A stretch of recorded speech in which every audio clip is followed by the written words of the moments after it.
Today in the high desert of Utah, the American Le Mans Series returns to action after the annual summer break for the 24 Hours of Le Mans. Elite drivers from 16 countries will do battle in cars and chassis from 10 different manufacturers. Miller Motorsports Park hosts the first of 6 races that will crown champions in 4 different classes. That means the time to perform is now. The American Le Mans Series is next on Speed.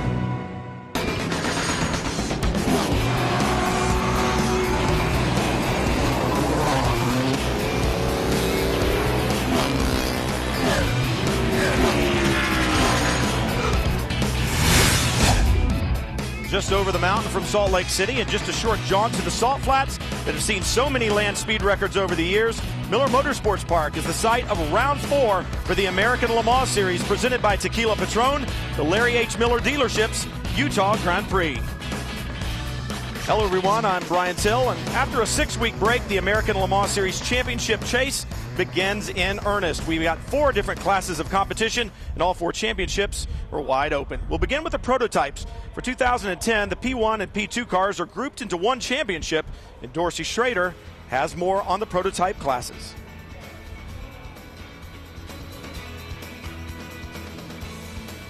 Well, LMP now is the combined classes of P1 and P2, and as you can see, the P1 cars have about 100 more horsepower, but they carry substantially more weight, which makes these 2 classes very equal. Now, when we look at points, it's obvious at the top you have Simon Pagenaud and David Brabham. They've won the first 2 out of 3 races in a row. Can they make it 3? Well, in qualifying, it was no surprise to us that the turbocharged cars have the advantage here because at Salt Lake City, we're 4,400 feet above sea level. The air is thin. Turbocharged cars have an advantage. However, late in that session, to our surprise, Simon Pagenaud comes out, rips off 3 laps, takes the pole by a half a second. That is a surprise. What would not surprise me, however, is when they drop the green, if he doesn't lead into turn 1. Because what has been shown is that the turbocharged cars are in fact some 30 mile per hour faster at the end of that straightaway. And thanks, Dorsey. New for 2010 is the second prototype class, the LMP Challenge category, and Chris Neville explains. The Le Mans Prototype Challenge class is teams competing on an equal platform, same chassis and same engine. It all comes down to teams and drivers optimizing that platform.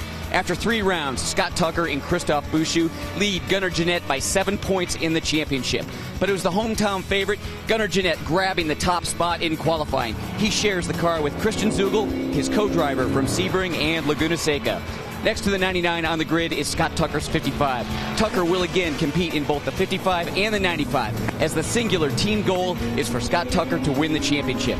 No better way to do that than have 2 Le Mans winners share the car with Christophe Bouchou in the 55 and Andy Wallace in the 95. Well, we'll move now from the prototypes to the production classes, the first of which is GT. So let's go now to Calvin Fish. Well, Brian, GT is the fastest of the production-based classes, 450 to 500 horsepower on tap with the cars here today, minimum weight of 1,245 kilos, top speeds in excess of 150 miles an hour. Now, when we look at the point standings, currently the Flying Lizard duo of Long and Bergmeister lead by 10 points over the Risi Ferrari. The question is, can they repeat as champions? Now, when you look at the symmetry of the 2 seasons, certainly there is a chance. They had a 4th place finish at Sebring, followed that up with a win streak, and they had problems at Le Mans both seasons. Now, to continue that win streak is going to be a very tall order because there are some very fast Ferraris in the field here today. In fact, Ferraris took the fastest 3 spots in qualifying yesterday. The question is for the Flying Lizard boys, can they get around them in the race today? Good question, Calvin. You know, both GT classes should provide plenty of excitement today. So let's move to Jamie Howe, who will take us through the GT Challenge class. It was here in 2009 that the GT Challenge class debuted, and 1 year later, it's safe to say it's been a success. The all-Porsche class running a spec Yokohama tire is a great way to develop both drivers and teams. Holding on to 1st through 3rd in the championship, Alex Job Racing has proven to be strong, but lately not strong enough. Black Swan Racing missed valuable points at Sebring by missing the race, but went flag to flag to win at Mazda Raceway Laguna Seca and are on pole again today. But only 1/1000th of a second behind them are Bryce Miller and Luke Hines in the Orbit Racing prepared car. The gauntlet has now been thrown down, and AJR and the rest of the field will have their work cut out for them. Thanks, Jamie. 34 cars will take the green flag today. You can look at the starting grid in the speed strip at the top of the screen. We'll take a moment to introduce you to our 4 class pole sitters. Simon Pagenaud from Montmorillon, France. Hi, I'm David Brabham, and you know where I'm from. Earth. Gunnar Jeanette from West Palm Beach, Florida, currently living in Salt Lake City, Utah. My name is Christian Zugel. I come from Stuttgart, Germany. I'm Gianmaria Bruni. I come from Italy, Rome. I'm Jamie Merlo. I'm from Brazil. Hi, I'm Jerome Bleekemolen and I'm from the Netherlands. Hi, I'm Tim Pappas from Boston. As you look at that starting grid, you'll notice 3 cars starting at the back that you wouldn't expect to see there. Most significant being the Ferrari of Tony Verlander. You see the green flag. A drag race at the start. And here go the turbos. Get ready for the turbos. John Field back there. He'll be moving forward in that LMP1 category turbo. And look at him. He's moved up already. Can he take the lead by the time they get to turn 1? Looking inside the 8. And it looks like a hood off of one of the GT cars, perhaps the Jag. Hood off the Jaguar blew off right there at the start. You see, there's the car missing the hood already. We talked about it, Dorsey. That horsepower deficiency that Brabham has in the pole sitter drops him all the way back to 5th. Deja vu all over again here at Miller Motorsports Park. John Field in that turbocharged AER power plant, that LMP1 category car, uses that turbo to his advantage, jumps to the front. This is trouble for everybody because John now can control the pace. He needs to run these corners a little bit slower than the cars behind him. He knows he's got that huge straightaway advantage, some 30 miles per hour over some of these other cars. For John, if he can keep his head and keep that car straight and running true, he's going to be a real tough guy to get around. Look at that 12 car. Tony Burgess doing a great job there, currently running 3rd. There you see the horsepower advantage that it has over the P2 configuration car of Chris Dyson. Brabham looks and probes for a way by. Those are the 2 fastest straightaway cars we've seen here in trap speeds. They've got everybody covered by 10 to 20 miles an hour, up to 30 almost. Or just blocking a little bit there on Chris Dyson. Knows that if he can hold on to it until he gets to the front straightaway, he'll pull out some. Now remember, Autocon ran really strong. Tommy Dreese behind the wheel in the opening stages at Long Beach. So this car, this little team, running pretty strong when they can get out and get in front. We'll see if Burgess can hold on. Right now, it's John Field who's opened up a lead as he comes onto the front straightaway. These turbocharged cars are forced induction cars without having much air up there, being at 4,400 feet. What they do is compress air. They force more air through the engine. They make more horsepower. You look at John Forces. He's like John Forces. Yeah, he is like down John the front straightaway. He might as well be John Forces. John Field, that's an incredible statistic. If this car doesn't break, man, is it fast. I was talking to John Field on the grid prior to the start of the race, and he said his plan was to be aggressive, but he also said that as soon as there's a caution, they're going to come in, put Clint behind the wheel of the car, because John, in addition to starting the race, he also wants to finish this one, and he wants to be fresh at the finish, so don't expect to see him behind the wheel too long. Well, it's like we just said, 70% of the laps they have completed, they have led, and that is an amazing percentage there. They're the different colors that you'll see in the speed strip. That'll let you know who's in what car, what class of car that it is. The thing that was amazing to me, guys, John Field, 3.7 seconds at the line the last time, and that's impressive in one lap. It really is, because I spoke to him this morning. I said, what compounded tire you run? He said, absolutely the hardest. I say, will that be tricky in the opening laps? He said, I'll just hang on to it. And he did by 4 seconds over the rest of the field. The 8 flashes by.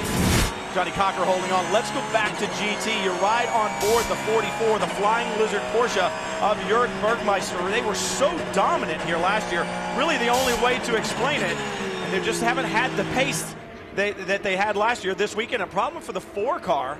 Yeah, this is Olivier Beretta behind the wheel. It hasn't been the smoothest of weekends for the Corvette squad. Remember the drama that they had at Le Mans. Had dominant cars there and engine problems 3/4 of the way through the race. Dropped both cars out. And this is not the start they need here today. Turn the power off. Turn the master off. Turn it back on again. And try it. Turn the master off. And then back on again. That's recycling the ECU, electronic control unit for the engine. Take a look and see right there, the car's dead. He's trying to wiggle the car to get something to happen. You see him cycling through, turning the ignition on and off. That car has just come to a complete abrupt stop, and it has brought out the first full course caution. And that's a bit bizarre. In a straight line, it must be something that's electrical. We're going to go full course caution for Olivier Beretta on the racing surface. We'll take that opportunity to take a quick break from here at Miller Motorsports Park. We'll be back to more American Le Mans Series action. Right now, it's John Field that holds down the point. He has been magic from the drop of the green, indeed.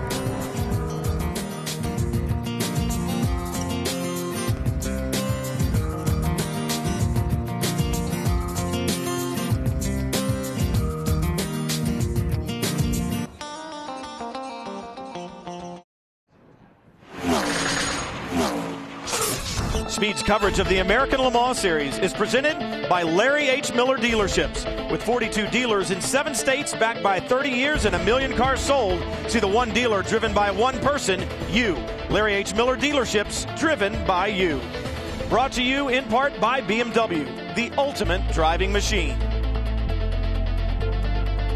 Talked at the beginning of the program about 3 cars sent to the back. Now that we're under full course caution, we'll talk about that very briefly. The 17 of Brian Sellers and Wolf Hensler, the Falcon Tire Porsche, big fire in qualifying yesterday, so they had to get that car rebuilt. Everything from the firewall back was replaced, and they are back in the field. Kyra Marcelli and Brian Wong in the 89, the LMPC car. They changed tires. They had to start at the back. And then the GT, the 61 entry of Risi Competizione Ferrari, Tony Vielander and Giancarlo Fisichella from Formula One. They had to move to the back, a ride height infraction. After qualifying, you see the 61 right there, so I know that they will be on their way forward. Yes, indeed, it is another Risi Competizione Ferrari doing everything that they can to try to get Jimmy Bruni and Jamie Mello to the championship. They pulled out all the stops, brought drivers in, and what's allowed that? Well, a new partnership with Pennzoil and Shell. Shell being the family, or the parent company of Pennzoil, and that Pennzoil Ultra you see on the side of the car is going to help them, they hope, to the championship indeed. That's allowed them to bring in ringers like Giancarlo Fisichella. They want to move to the front. They want another championship in GT. Well, it's a very good car. It's very consistent, especially on the rear end. Gives you very good confidence. I have to say the Risi Competizione, it's a fantastic team. There is a fantastic atmosphere. All the guys are very professional and very friendly. So it's good. I feel comfortable. And he should feel comfortable. Giancarlo Fisichella, he certainly knows how to get the job done. It's interesting, when the first Ferrari drove out of the factory gates at Maranello back in 1947, it was using and powered by Shell products. So that relationship, a long and established one with Ferrari. It's a very strong one, but I tell you what, that 61 car being pushed back was significant because they brought those guys here, brought the second car out to really create a buffer between the 62 and the 45, trying to gain some of those championship points back. It's been a bad day for Ferrari so far. They had a bad Grand Prix over in Silverstone as well. They'll see if they can move their way forward. John Field still holds down the point. This early caution from here at Miller Motorsports Park. We'll be right for more racing right after this. Back at Miller Motorsports Park, the green flag flies again. Not even a lap in the books, but John Field already beginning to pull out from Johnny Cocker. The power of that turbocharged engine in the back of the Lola chassis, John really putting it to good use. Calvin, you talked about it earlier. On cold tires, John Field is just either magic or fearless, or both. There we see a problem with the 23 cars got turned around there over on the infield section. One of the Alex Job cars, what a season. And the other Alex Job car is involved as well. That's the 80 car, I believe, of Ricardo Gonzalez. This team finished 1, 2, 3 at Sebring. They currently hold down first through third in the driver points. Maybe the teammates got together. Is that right front tire askew? Is it does look like look it's towed in? It's leaning hard to the right side. I thought maybe it was because off the road. There's a better look. Yeah, no? maybe. Camber on the right front looks suspect. 23 with a flat right rear, so perhaps they did get back together, and you see some tire marks as well. This team tested here earlier in the week for 2 days just to get all of their drivers up to speed. Certainly some of them, namely Butch and obviously Luis Diaz, have a lot of experience here. Here we see it. Ricardo goes down the inside and really just gets right into that right rear fender of the 23 machine. Dorsey then takes another hit. Yeah, climbed up over the wheel, and that's going to do damage to both of them pretty significantly.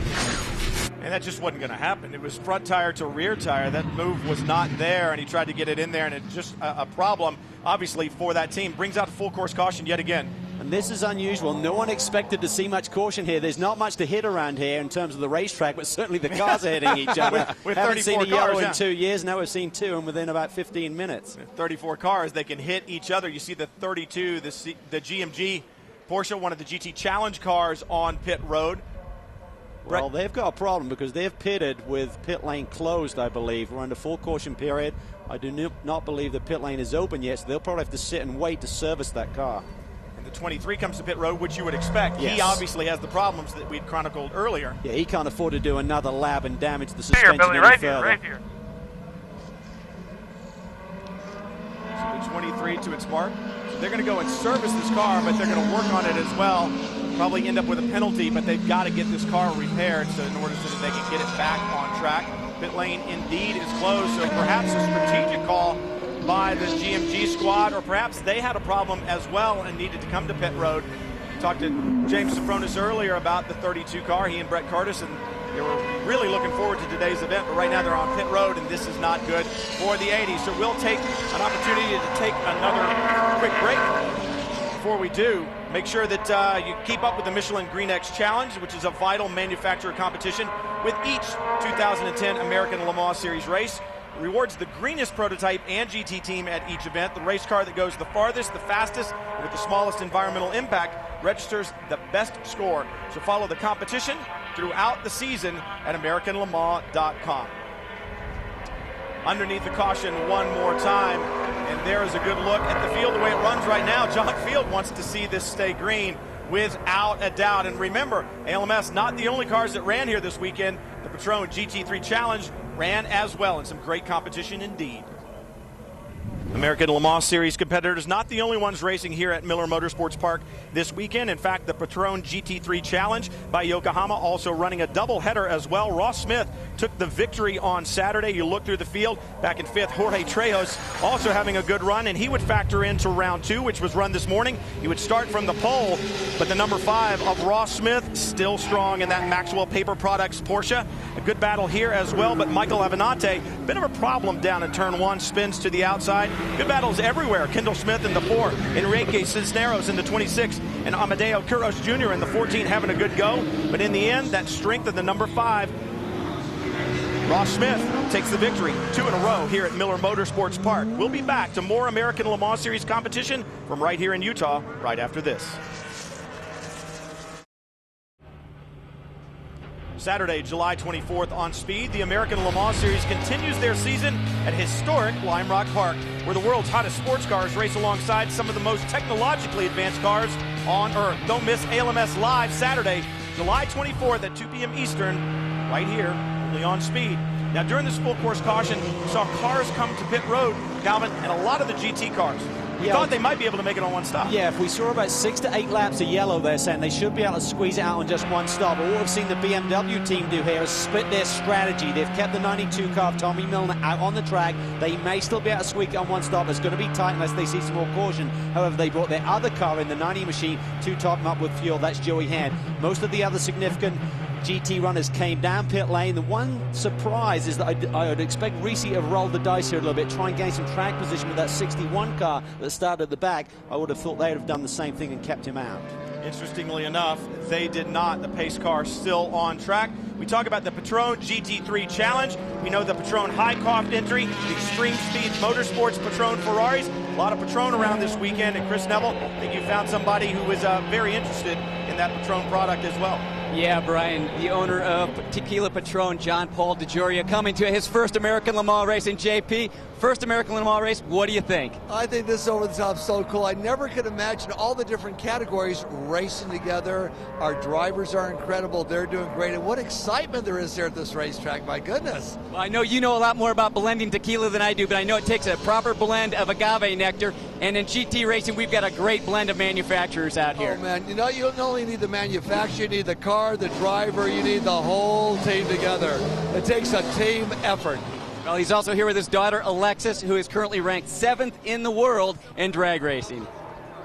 She ought to be running down the front straightaway in one of those turbo-charged LMP1 cars. Now, Dorsey, I know you're interested in the tequila portion of it. They also own Paul Mitchell hair products, which I'm probably more interested in. Yeah, you could probably use some of that. few buckets. Alcohol funny car is no joke either, boys. I'll tell you that. That's what John Field's riding in right now on those straightaways.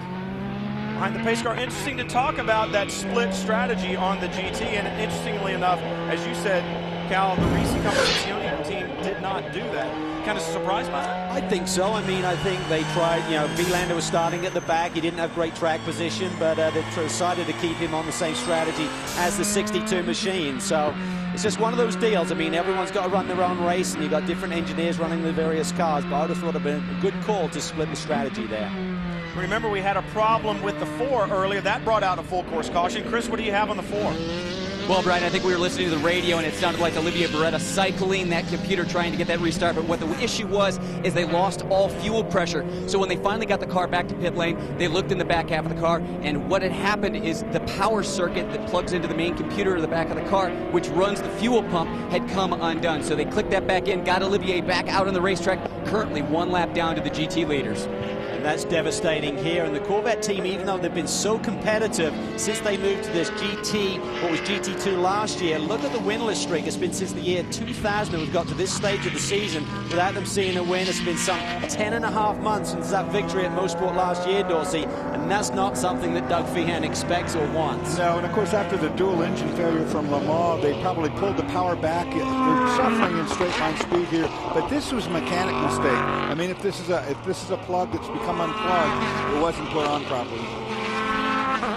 We talked about the 61 car coming in, Calvin being a little surprised they weren't splitting the strategy. That was kind of their plan all weekend. They really wanted these two cars to work together. The drivers aren't sharing a whole lot of information. And I was talking to Tony Vilander earlier today, and he said it's very disappointing that they have a start at the back of the pack.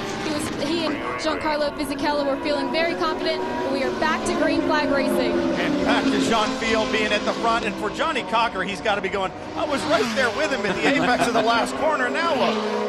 They're both P1 configuration. Look at Burgess sweeping around Brabham again. This is going to be a very frustrating start to this race for David Brabham. He's got to use all of his experience, Dorsey, not to get flustered right now. Yeah, you know, when you're racing a guy that's got 30 more mile per hour in the straightaway than you, that is extremely frustrating. It makes you want to dive bomb into the corners, makes you want to overdrive your car, which you cannot do on this circuit. And this is where the speed of the #1 Highcroft entry really comes into play. It's hard to do anything with Burgess in here because, you know, if you don't get by him in here and build up a lead, he's going to rocket back past you down the straightaway. Well, we were looking at the split times after qualifying here yesterday, and Simon Pagenaud, who qualified the #1 Highcroft machine, he was actually 1 second slower down the front straightaway than John Field, but 1 second up through the rest of the racetrack. So that means he was gaining 2 seconds around the infield. So that's the give and take between the higher horsepower P1 machines and the high downforce P2 machine that we're looking at right now. We certainly saw the turbocharged cars jump out at the start. The other thing we saw at the start was the hood come off the Jag, Chris. Yeah, and this is the second time Ryan Debal has brought the 75 Jag back to pit lane. They initially got that hood replaced. Now it seems like they're having that misfire issue that we've seen with this car since Laguna Seca. When we were at Le Mans, the car seemed to go in a limp mode with the computer, but here it's a misfire. And they thought they handled it yesterday, but it seems like it is back. So incredibly frustrating for this team. It's all electronic problems. The engine problems that they have all been diagnosed as being block problems or electric problems. Really nothing internal has ever failed in one of those motors. The block either comes apart or they have electronic issues. Right now, John Field having no issues at all. Now, there you see him stretching it again over Johnny Cocker down this front straightaway, but Cocker's keeping the gap a lot closer, so I think his tyre choices maybe now starting to come in, car's starting to get into a groove, and then ultimately it's going to be all about lap time, Dorsey. The longer it goes, Cocker gets better and closer. John's car is really just the best in straight line speed. We've seen that in the past. Dunlop tires kind of go away a little bit, but here's another car on Dunlop tires, the BMW Tommy Milner. Right now in the GT category, he is leading. It'll be interesting to see how that split strategy pays off for these guys as well. These guys did a test at Atlanta in 100+ degree heat, and they had a very good test there with some new Dunlop tires. Talking to the team, they said the car's handling way better than it did here last year. We really had some tire and damper, shock absorber problems in terms of getting the setting correct last year. This year, we're in much stronger shape. And every time that the Dunlops get better on these BMWs, it trickles down to the 40 car, unrelated, the Ford GT. and Andrea Robertson and David Robertson. And the thing about it is that car runs on Dunlop tires as well. It's a GT car, so as the technology improves on the BMWs, finds its way back to the Ford. Absolutely. Dunlop are really becoming a major force in all of these various classes that we run here. And this is a great run here for Darren Law, the 44 Flying Lizard machine. He shares with Seth Nyman. This is a brand new tub that was put on the car prior to Le Mans. The car ran before Le Mans with the same tub. And here we see Darren doing his work. And the problem for Darren is he doesn't get a lot of laps in this car. The real goal is to give Seth as much time in the race car so he's really on top of his game once the green flag flies. Interesting to note, this is a different strategy for these guys. Darren Law starting the car. Normally you see Seth start it. So Darren doing a good run. Nice to see the 44 up at the front. Actually, both cars brand new tubs. The 45 was retubbed in between Laguna and this event. So 2 brand new cars. I asked Patrick Long, does that make it a 2010? And he goes, well, sort of, but it has a 2009 VIN number because it keeps the same VIN number. And there's a look at the 40. David Murray. Well, David was running in 3rd place just until a moment ago. He just got passed by a couple of cars. This car just haven't gone a lot of development. They've been in the wind tunnel, done a bunch of things to the car in the wind tunnel. They've changed their engine supplier. They've gone to a Lawn Motorsports for the engine. So they're really trying hard to get this car a little bit more speed out of it. David's doing a good job, like I say. So take a look and see how he got passed. As I said, he was running in 3rd place. Here's the draft by. Coming into club corner there, clubhouse corner, and that opened the door for the other Ferrari as well. And David had the heads up to know there were 2 cars there and just left the door open. Well, guys, some interesting GT tire compound philosophy going on. Talking to these teams at the beginning of the race, the very fast Ricci Ferrari starting on the medium compound tire. The only other GT team out here doing that was the Lizard team. The BMW and the Corvette's playing it a bit more conservative and hoping for the sun to come out, which it finally has. They went with hard compound tires all the way around. A little bit interesting, different combination that we've seen on the 01 Ferrari of Scott Sharp and Johannes van Overbeek. They are running a hard compound on the outside, the right side, and a medium compound on the inside. Scott Sharp saying, hey, we did that last year at Highcroft quite a bit, and it worked well, so we're trying it this weekend. Ride with Jörg Bergmeister. You saw Jimmy Bruni, the red Ferrari in front, get past Christian Zugel in the 99 LMP Challenge entry, so they've worked their way through. And right now in GT, it's BMW, Porsche, and Ferrari. 3 different marks in the top 3. If we said that GT would be good, it is certainly not disappointing. John Field leads overall. Andy Wallace, great to see him back in American Le Mans Series competition, leading in the LMP Challenge category. We'll be back to Miller Motorsports Park right after this for more American Le Mans Series action. Round 4. Remember, the run to the championship starts here.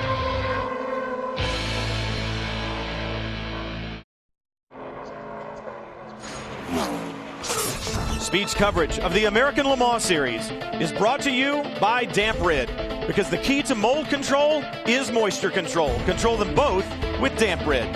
By Michelin, a better way forward.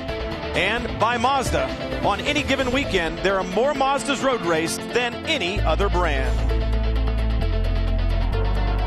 Good look at the scenery here around Tooele, Utah, and now the scenery has changed at the front. It is the 8 of Johnny Cocker, the Drayson Racing entry, who's taking the lead over for John Field. We talked about that car being fast on cold tires. I think all the fast has gone out of the Dunlops on the 37. It seems to be. John has certainly dropped back into the clutches of Johnny Cocker, and here we see the move. Just gets the power down better off of that hairpin, gets a good acceleration run, and then slices to the inside down into turn 6. Oh, and John closes down on him, but leaves him room. Shows the professional attitude that John Field certainly has. Johnny Cocker slides through and has really begun to pull away. And that's the key. He's got a big enough gap when he gets to that front straightaway that John Field just can't blow by him again before they get down into turn 1. And I'll tell you what else is significant about those caution laps. I spoke to Pirro this morning, who's co-driving with Cocker here this weekend. He said, we are very tight in getting through on just 2 stops. So this really should put them in the window of doing this race on 2 stops today. You look at trap speeds and you can see that these 2 cars are really not that hugely different. It's only 9 miles per hour, not like the 28 or 30 miles per hour that the other cars have. because the racing car is quite quick in a straight line, too. Oh, yeah. Normally aspirated V10 in the racing car, the turbocharged entry there in field. Let's go back to the 2 challenge classes. In LMP Challenge, I said as we went to break, it was great to see Andy Wallace back in American Le Mans Series competition. And where else would you expect him to be other than at the front? And in one of those level 5 motorsports entries, you know he's going to run well. Yeah, certainly the team are really delighted with bringing Andy on board. He really brings a great calmness and so much experience behind the wheel and to the team. It's not only important that the guy does the job behind the wheel, Dorsey, but he can really direct the whole team over the course of a race weekend. He's like very level-headed, you know, and you see him come in here, he's driven everything, so he knows the experience of what's right and what's not. It didn't surprise me that the first time in the car he went right to the top, the fastest amongst all their drivers. Andy Wallace up front now. It'll be interesting to see Scott Tucker in the 55 car running 3rd in the LMP Challenge category right now. Now remember, on the pit stops, they will change and drivers will change, but if he gets in the car that Andy Wallace is in, the 95, and is running in front of Bouchou, that's going to split them in the championship potentially. Remember, Scott Tucker and Christophe Bouchou share the lead in the Drivers' Championship right now. Providing he does the minimum amount of laps in both cars, he can then choose the best result. So if he gets into Andy's car, and he certainly suffices the rule in terms of doing his 20 laps here, but that really becomes more than that because the other driver can only do 2 hours. So he really needs to do more than 20 laps to suffice that rule. He can effectively pick the best result. And they've certainly changed the rules a little bit. They call it the Scott Tucker rule within the category. All of the paddock have been having a lot of consternation about this situation with him running 2 cars this year and having the unfair advantage. But he's doing a great job right now running in the 3rd spot. He's going to have to do round about 45 minutes in each car, and he's going to have to get those switches done pretty quickly because, like you said, it's not so much his time in the car, it's the other. Well, I spoke to Jeff Brown. He said, look for us if there's a yellow. We could literally see both cars pit and he'll jump from one directly into the other one. So be a long day for Scott Tucker. Just about 13 to 14 seconds behind Andy Wallace the last time around. Let's move on back to the other challenge category, the GTC or GT challenge category, where right now, when you look at timing and scoring, it is indeed the 54 up front, Tim Pappas. Remember, they went flag to flag at Laguna Seca. It was the Bleak-Mullen brothers and Tim Pappas, and what a great run they had. Well, I was talking to Tim Pappas earlier this weekend, and he said it's just unbelievable how much he's learned about the way that this Porsche 911 operates by having Jerome Bleak-Mullen in the car with him. He said that they spend so much time going over data. Jerome is, of course, a Super Cup champion, the reigning Super Cup champion, so he knows exactly how this car is supposed to operate, but he's also very good at sharing that information and teaching his co-driver and team owner, Tim Pappas. Jerome's probably wiping away the tears right now. He's Dutch, and they got beat just a few minutes ago by Spain in the World Cup, and I know he was very interested to watch the end of that before he got in the car today. I bet nobody told him. This is the battle in GT. You see that the 62 of Jimmy Bruni has gotten past Darren Law in the 44. See Law right there still trying to hold on to the rear wing of that Ferrari. The Ferraris this weekend are running the new E85 fuel, so that should give them a little bit more power, gives them 110 litres, and here's where that power comes into play. Down this long front straightaway, slipstreams in Dorsey and gets the inside line down into turn 1. And the bad news for the rest of the competition is all of the Ferraris running the E85 motor, and they admit to having a little bit more top end. They said they're very conservative on the mapping, having not run it before. That's a scary thought. Just a draft, perfect draft, pops out. It's got obviously 3 mile an hour, 4 mile an hour more. Just enough to get beside him in the brake zone, and Darren Law very wisely gives it up, and the 62 picks up another position. Remember, this is a championship. This is the run to the championship. It really all starts here. We said that at the beginning of the show, and the championship, I believe, in GT could very well come down to those 2 teams, Risi Competizione and Flying Lizard Motorsports, the 45 and the 62. Well, they're showing the consistency right now. Certainly the Corvette team are not having the season they expected. BMW is certainly showing a lot of speed, so there'll be a challenge too. But you'd have to say that these 2 teams, Risi and the Flying Lizard boys, are the favorites at this stage of the game. Don't forget the 61 car, another bullet in the Risi gun out there as well. Tony Vielander, very experienced in the Ferrari, trying to move his way to the front, or more towards the front to help out their teammates. Running 8 right now, and just a little while ago, just a couple of laps ago, his run to the front became a little bit more dramatic, especially when you put 2 cars involved, one of which happened to be the number 44 GT of David Murray. David Murray there in the Ford GT, and watch, Tony's going to go up the inside or try to get up in the inside. He's up on the curb, gives him a little help. Excuse me. I'll get him on way there. Looked like David had moved to the inside a little bit. It was a Welcome bit to the rude. American Le Mans Series. I think I'll just take advantage of it. Well, Tony ran here in 2006 with the Prix team. Best finish was a podium at Motorsport back then. But since that, he's gone over to Europe. Two-time FIA GT champion in 2007, 2008. He's had 15 wins over there in the last 3 years in these Ferrari race cars. He knows how to get the job done. You know, but that might draw him a penalty. That in Europe you might get away with over here. Usually that's what are you saying? Avoidable. You know what? That's usually avoidable contact over here, which gains you a stop and go. We'll see what happens. After starting last on the back row of the grid, Tony Vielander has moved his way up to 8th in the GT category, 18th overall, but it'll be interesting to see if he gets set back a little bit with a trip to pit road. We talk about how strong this Ferrari contingent is. Remember, Vielander and Fisichella, along with Jean Alesi, running second in the driver championship right now in the European Le Mans Series, and we're understanding right now, indeed, Dorsey, you called it, Tony Vielander gets to come to pit road. Well, it's the only way to keep things fair around here because, you know, obviously right there you saw a perfect example. David wouldn't have spun on his own. He got helped into that situation, and it was an avoidable thing where Tony could have backed away and passed him on the straightaway, probably. I think the other thing is it comes down to a familiarity between the drivers and the various cars. Tony's come over here. He probably doesn't recognize where the strengths and weaknesses are of that GT40, and obviously ran out a little bit too close right through the middle of the corner. And certainly these multiple classes with the different speed variations is something that you don't, do all the time if you're running in a single mark series. Vielander heads to pit road, and as he does, we'll take a look at taking a quick break. But I can tell you what, the competition in GT has always been hot, the bumping and banging. Well, it's been going on for several years. Vielander just a part of it now. He'll learn his lesson. He'll come to pit road. But while he does that, we'll take a quick break. We'll be back to more American Le Mans Series action from the Larry H. Miller dealerships Utah Grand Prix from right here at Miller Motorsports Park. Johnny Cocker leads overall.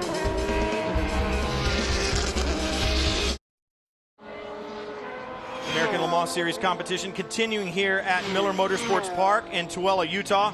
You know, multiple fuels available to be run here in the American Le Mans Series. There's E10 gasoline, there's clean diesel, isobutanol, and E85, which more and more teams are electing to run, not only because of the advantages of power, but also its effect on the environment. And Corvette Racing has been right at the front of the green racing movement for quite a while. Well, you know, when this first started, it was a phone call from Doug Robinson to myself asking if Corvette Racing General Motors would have any interest in running E85. GM is a leader in flex fuel vehicles with over 5 million, more than any other manufacturer on the road today throughout the world. I said, absolutely. We want to be first, we want to lead. That's the General Motors philosophy, and that's what we do at Corvette Racing.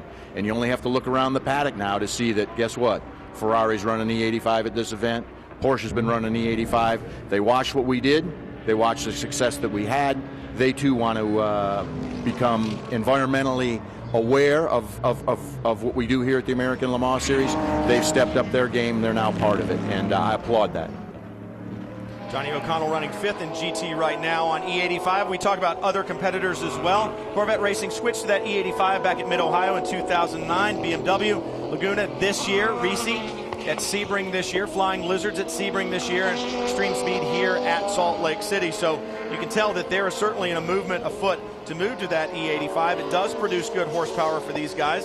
And it also, once again, as you just heard Doug Feehan say, it's good for the environment as well. It's always good when you can have a smaller impact on the environment and still go faster in the race car. It is. It's not as simple as just putting it in there. There's modifications that need to be made to the car, fuel system, etc. But the gain, without question, there's a multi-gain. It's more horsepower. We've seen that. The Ferrari's shown it to us right now how good it is, but also gain for the environment. So it's a double plus.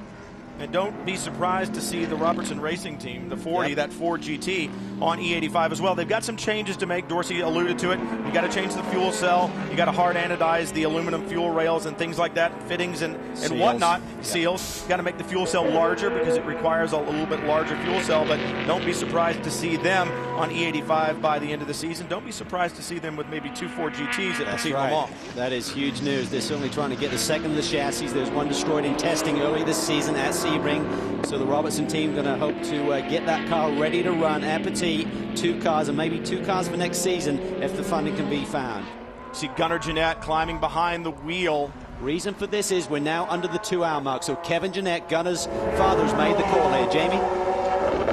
I'm actually down at the number 6 Muscle Milk Team Spido Sport car. Greg Pickett climbing out of behind the wheel. Klaus Groff getting in. This is a scheduled pit stop for these guys. They'll put in a full tank of fuel, 4 new Michelin tires. Right now the crew just strapping Klaus in behind the wheel, and they'll get him out and underway in just a minute.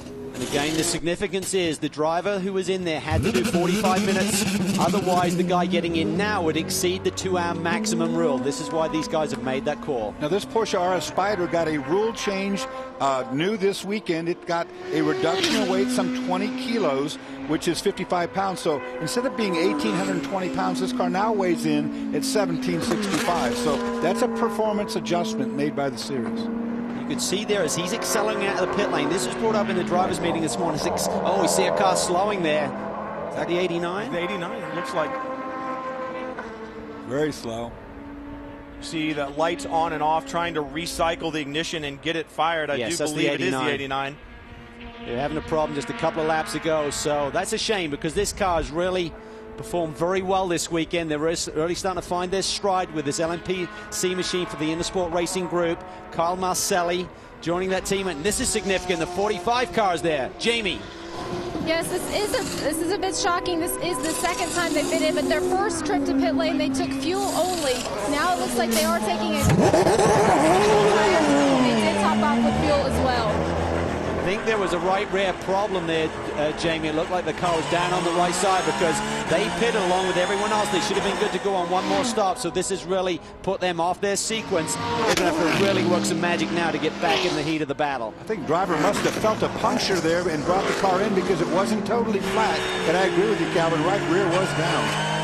That is going to be a problem in the championship. Remember, we say the championship hunt starts here. Patrick Long, Jörg Bergmeister leading in the Drivers' Championship in the GT category. And in the 62, it's Jamie Mello and Jimmy Bruni who are running second in the championship. But right now on the racetrack, 62 running second. The 45 is going to be dropping well back, showing 7th right now in GT. It's Tommy Milner who continues to lead the GT class. Bergmeister back on track. Had a puncture in the right rear. There you hear the radio communication, punch it in the right rear. So Bergmeister, as you said, Dorsey, was feeling something, brought it in, and that is critical. That's where the experience comes in. You can't afford to waste another lap trundling around. Yes, I checked in with the team as well. As you heard on the radio, it was the right rear.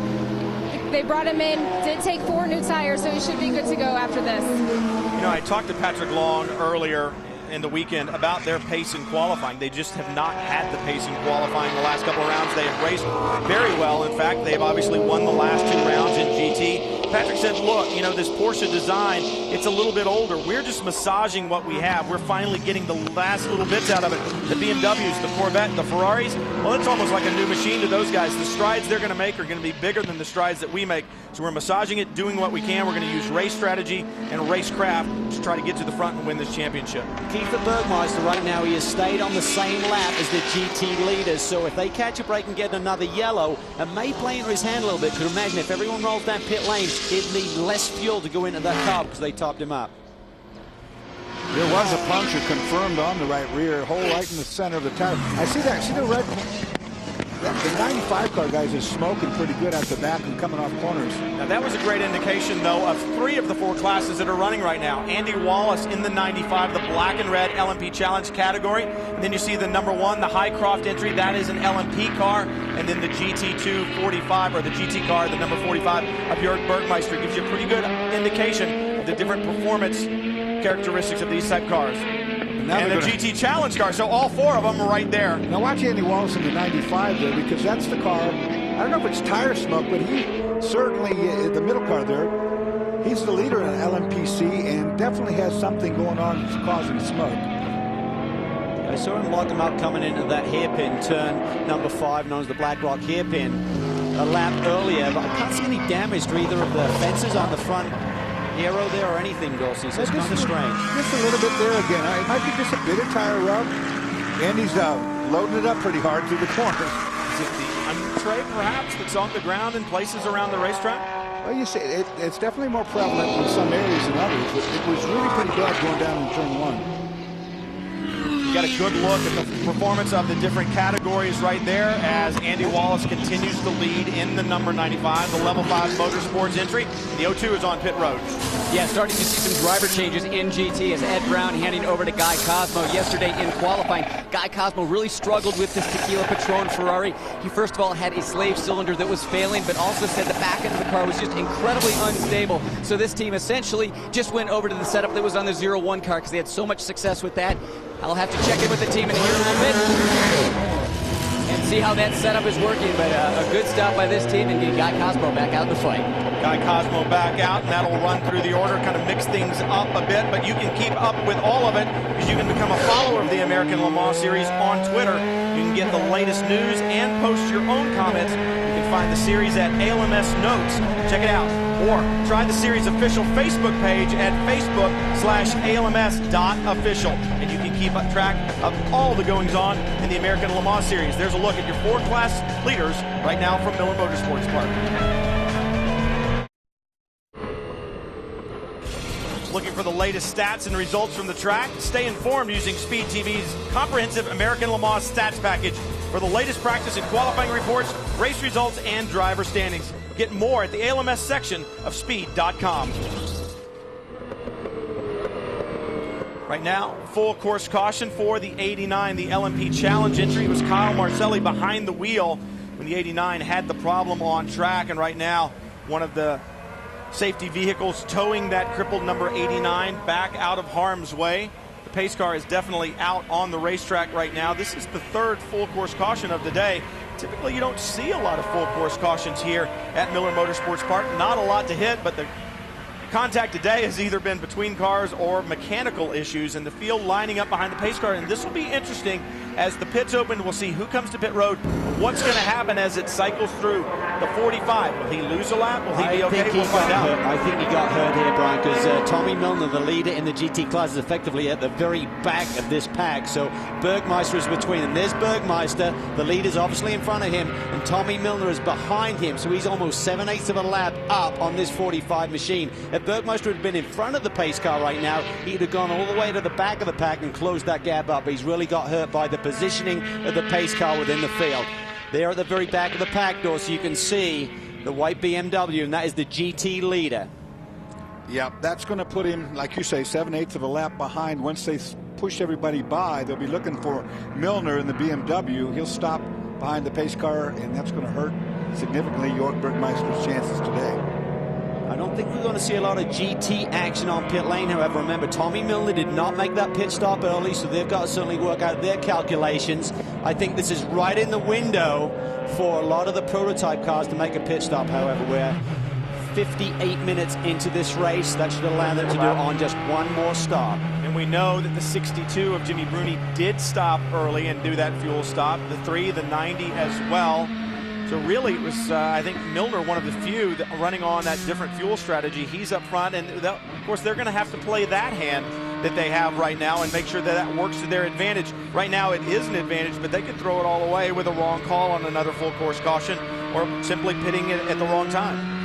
Well, I think they're going to come in. I really do, since they haven't pitted yet. And when they do that, they'll lose that lead of the GT. It'll help Bergmeister somewhat, for sure. Well, he may not necessarily lose it, because it depends how many cars are lined up behind him, because he's almost a lap ahead, so he's in really good shape. Here we see, that's Joey Hand. He's staying out. That is not the GT leader. This is the overall leader, Johnny Cocker. This should put them in great shape to do it on just one more stop after this one. So we understand that the 54 pitted as well. Now, this is going to be one of those things that we're going to have to wait and see how the wave by. Remember, they'll wave by to the next class leader. And that is the key, because he's pit, but then someone else assumes the class lead. So they wait for it to go by the stripe. Jamie's right on the spot.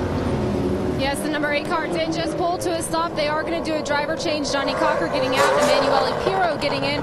Last minute driver change as team owner Paul Drayson could not make this race due to an injured foot. I was talking to Johnny earlier in the day, and he said, you know, going to Le Mans, it really gave us some valuable seat time behind the wheel of this car, and that's really what we bring back from here. The 37 car also has made it to pit road. They are doing a driver change. Clint Field getting behind the wheel now, but as I said earlier, expect to see John Field back in the car at the end of the race. Chris, what's going on down there? Well, all of our GT leaders are in the 92. Bill Auberlen getting behind the wheel there. The 62, Jamie Mello getting behind the wheel of that car. And the 3 car, Jan Magnussen getting in that Corvette. The only update I did get from these teams is the Ferrari team, Rick Mayer, saying we are going to go to that hard compound tire. Now that the sun has come out and it's heated up, that team going a little bit more aggressive. And it looks like the 92 is going to stay in the lead, beating the Ferrari out of pit lane. Well, it narrows down here. We'll have to see how they get out of there. He's going to rub him off on the wall if he doesn't do anything. I'm surprised that so many GT cars hit pit lane, because with that early stop, they should have been able to do it on one more stop, but it allows them to change tires and things like that. So there's a lot of variables that come into play. Saves Bergmeister, though, but all this guy's pitting for sure. It helps him a lot. It does. It really depends on the other. To the next class leader, we certainly saw the 54 car pit, but then maybe the new class leader there would be the one that pick up next. So we just have to wait for this to rotate through. Take a minute to get things sorted out. You saw the 17 entry in as well and back out of pits. Good to see that 17 car running strong. Talk about running strong, the 8. What a great job they have done. Johnny Cocker putting in a tremendous drive, Jamie. He certainly did. They started at their highest starting place in the American Le Mans Series, starting second. But Johnny Cocker, you have just been leading this race. How was it? Fantastic. Yeah, the car's good. It was hard getting past John, but when I came to make the pass, it was very fair. And no, just great job by everybody in the team.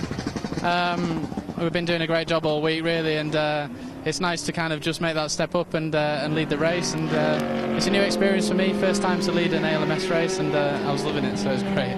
When we started this race, there was still a little bit of cloud cover, but the sun's out now. How much has the track changed since we started? It certainly picked up. We've made a tyre choice based on a couple of things, and yeah, that's working for us now. So hopefully Manueli can consolidate and bring it home in first place. But we'll see. Anything can happen. There's still a couple of hours left. So no, I'm really excited. I think everybody's done a great job. Just looking forward to watching the end of the race now. Well, fantastic job. Chris, who do you have? Well, Tommy Milner led the GT group into pit lane. And Tommy, great run. We've been seeing that Ferrari dominance all weekend long, but when the green flag came down, it was BMW at the front. Yeah, you know, I mean, this M3 is great right now, and the Dunlop tires are doing really well. We got to get into our pit crew. They do an awesome strategy there. We were the only car really, the lead pack, that stayed out.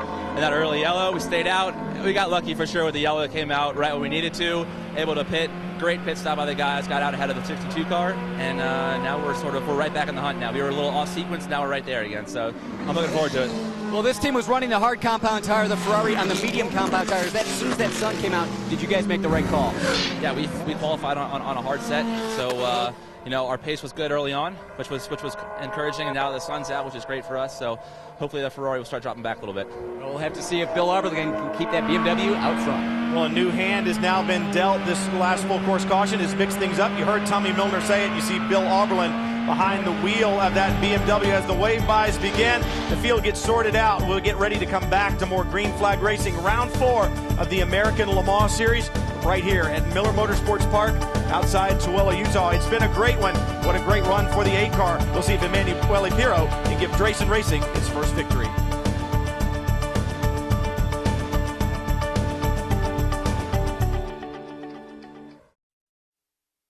The American Le Mans Series, world-class drivers, premier road courses, and cutting-edge technology. Born in France in 1923, with the first running of the 24 Hours of Le Mans, the American Le Mans Series is the glory and the grueling reality of world-class sports car racing. Drivers from around the world strut their speed, skill, and endurance. 4 separate classes racing on the track at the same time. It is the chain that connects the new and the faithful sports car fans of an extraordinary racing tradition. This is the American Le Mans Series. This is Miller Motorsports Park, where the American Le Mans Series is in its 4th round of 2010. You heard a lot of the guys telling stories or talking about the strategy with tires down from pit road. Well, tires are definitely going to be an issue. For more on tires, let's head down to Jamie Howe with our Michelin Tech Tip. Well, Michelin has a great record of success in motorsports, including their most recent unprecedented 13th consecutive overall win at the 24 Hours of Le Mans. But Michelin will be the first to tell you that one key to their success is how they use the data and the insight that they learn cars. And last week, the all-wheel drive Bugatti Veyron 16.4 Super Sport set a new speed record for production street legal cars as they delivered the most extreme example yet of just how much Michelin performance technology carries over to the street. The Bugatti, they clocked an incredible 268 miles per hour in Germany, and they set that record on specially designed Michelin street tires, not race slicks. That level of technology, it's a big reason why so many high-performance and luxury manufacturers choose Michelin. I think John Field could take him, Dorsey. 268 is nothing. You don't even want to know what the wheel and tire package for that costs. It's expensive. Wow, like 50 G's. Calvin had one on order until he got married. The wheels need to be replaced pretty periodically at about $15,000 a piece. A piece? Yeah, I heard it was over 50 grand. And I think it's somewhere around 12 hours. So that wedding that wedding took it out of you, didn't it? All right, well, sounds cheap after that. We talk about the championship run in GT and the fact that the championship run really starts here. Second in the championship, the Risi Competizione drivers, Jamie Mello and Jimmy Bruni. And Bruni with a great run from the beginning, Chris. Yeah, Jimmy Bruni's been piloting that Ferrari and had a great run. But, Jimmy, you followed that BMW into pit lane, and the Ferrari was dominant all weekend long. Any concern about the speed out of the BMWs? No, I think we are looking good. Now Jimmy's in the car. I drove, I think, pretty well. I managed to try to make a very good overtaking when I was passing a GTC or some LMPC. Not be crazy and just take attention. We are a very good car. The first 4-5 laps after the first yellow and the second yellow was very good. It was a good battle with York. I managed to pull away a bit and we're fighting a bit some corners, so I'm really happy. So now I hope the race will stay like this a little bit better, say. And this team hoping to bounce back after the disappointment at Le Mans. Jamie? Well, I'm down with John Field. And John, you started fifth today, but it didn't take long. We weren't surprised to see you lead the field. How'd you get around him? Well, first of all, hi, Taylor. Hope you're doing good. I'll see you tomorrow. But, no, that was the strategy. Be safe, but be aggressive, get around him, and hopefully we could get a little start on him. The cautions kind of hurt me. I had a little bit of a lead. I was hoping I'd get into some traffic and could get away from the Judd. But it's really strong, in the slow corners. I was struggling a little with the heat. You told me before the race that you're going to get back in the car at the end. Still the plan? Yeah, for sure. If we, hopefully we get a caution in the right spot so Clint has time, and then we'll be a little more aggressive at the end. Hopefully we get a podium. Well, great job and good luck. Thanks. Definitely hoping for a podium, and right now, Clint Field in the 37, right behind Simon Pagenaud. When we go back to green, can the 37 jump to the front? They're going. Back in Miller Motorsports Park, the green flag about to fly, and it does. Now remember, the overall leader is about 5 cars back, so the 99 out front. What can Clint Field do? Pagenaud beginning to block a little bit. Clint Field, nah, that's not going to work. That's what 20 miles an hour looks like down this front straightaway. More like 30. You're a sitting duck. See ya. Now, let's take another look at it. You see the green flag waving. Clint bobs one direction, Simon moves the other, and that turbo spools up, and bye-bye. But remember, the longer it goes green, unfortunately, the field car falls off on speed pretty quickly. You'll see Simon coming on. Here's another good look at it. Clint going that way, Simon blocks out. He goes, I don't care, I got so much, I'll just drive around you on this side. Well, and Pagenaud knows, he can't hold him back, and he knows that he's probably going to come back to him. And that team, the Highcroft team, very smart throughout the event, saying, look, they got us down the straightaway. We need to run our race. We can't run theirs. Right. We need to run ours. It's all about execution, and that's what they've been doing for the last couple of rounds. The wins at Long Beach and at Mazda Raceway Laguna Seca. It's all about executing with the performance that you have in the race car. Now, Clint Field drives a lot smoother than his father John does, and I think you'll see him being able to keep the car underneath him a little bit longer. We'll see how far his tires fall off, how quickly. Now you're on board with Chris Dyson down the front straightaway. The Mazda, a turbo as well.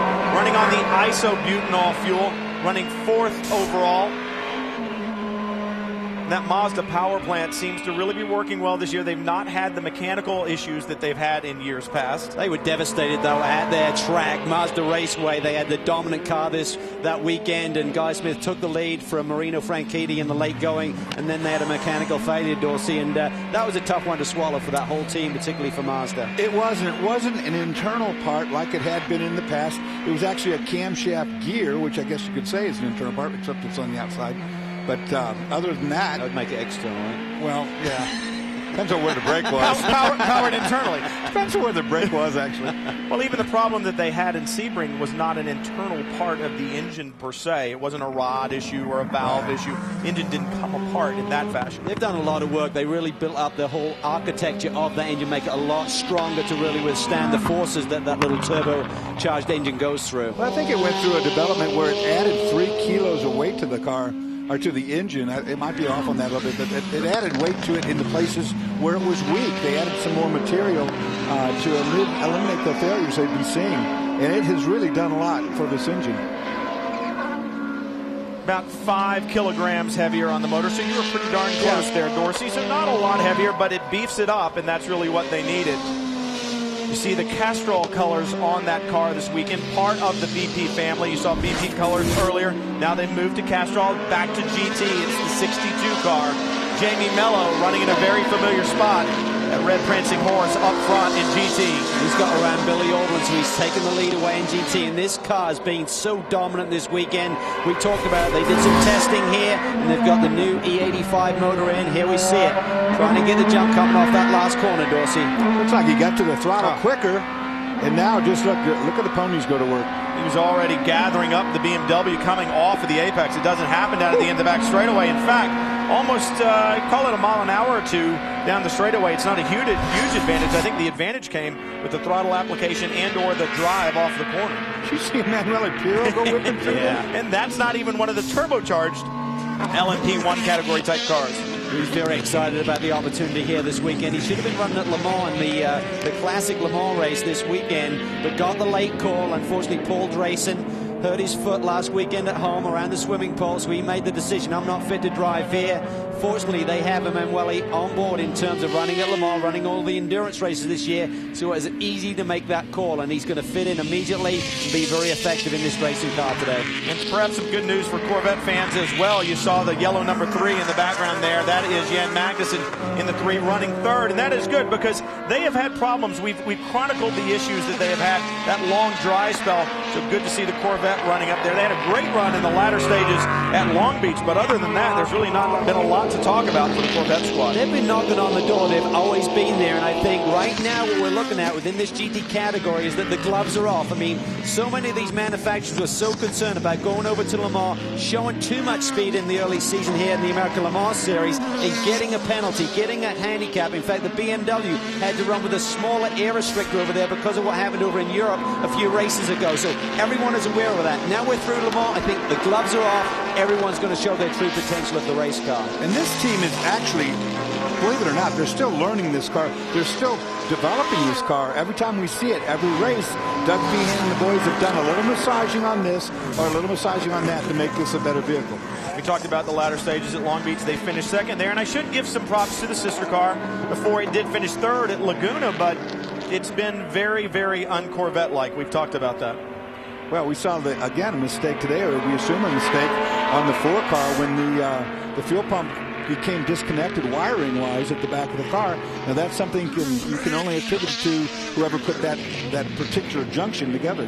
One thing they have on this car this weekend, they're working on developing it, is like a radar system coming out the back there, right just under the Corvette racing flags there. There's a little camera there, like a radar detector, Dorsey, and it really tells the driver, or will do when they get it working correctly. It's just in kind of a development right now in terms of how fast the approach speeds are with the cars behind you. We talk about the 4 classes here today. Well, at Le Mans, they literally got attacked by one of those diesel Peugeots by Anthony Davison.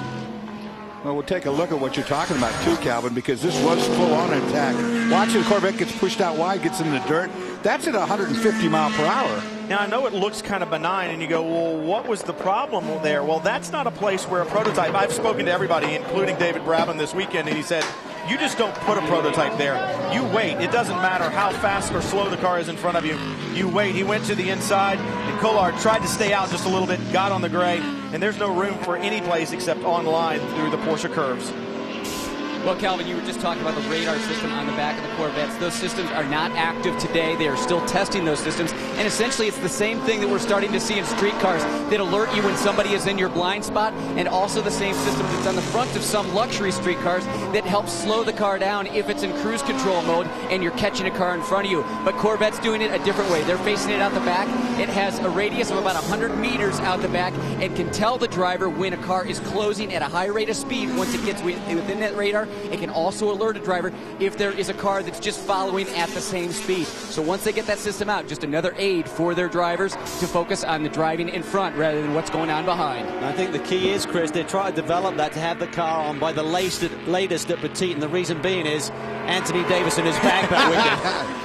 I'll tell you what it does, too. Also, it tells the driver on which side of the car the car approaching is going to pass. It says, it's over here on the left. Whatever it is, it's coming fast. Now it's at 50 meters. Now it's 40. Now it's 30. So the driver knows it's on my left side and it's coming quick, or it's not coming quick. It also helps provide missile lock, does it not? Yes, it does. I mean, what's the next thing that's coming off of the back of the Corvette? Wouldn't you be a little worried if you're being tracked by radar? 30 meters. I've got tone. All right, let's go back to this battle. We talked about Risi at the beginning of the program about how their partnerships. Look at this.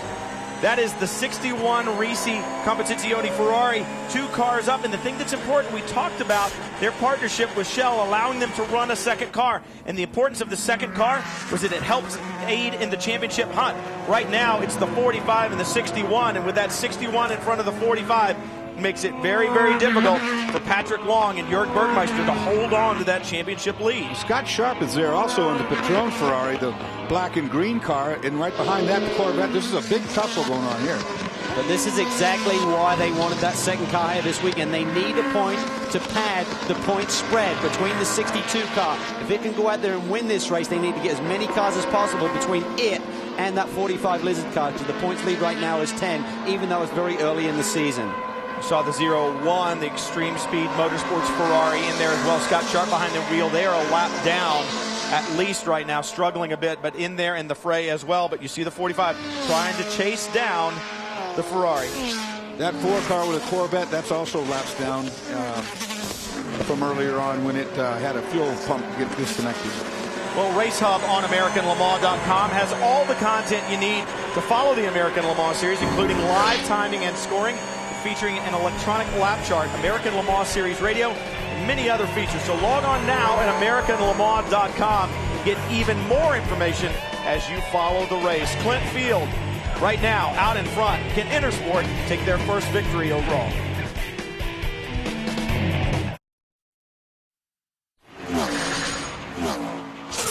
Speed's coverage of the American Le Mans Series is brought to you by the 2011 Jaguar XJ, the stunning result of taking a very different road.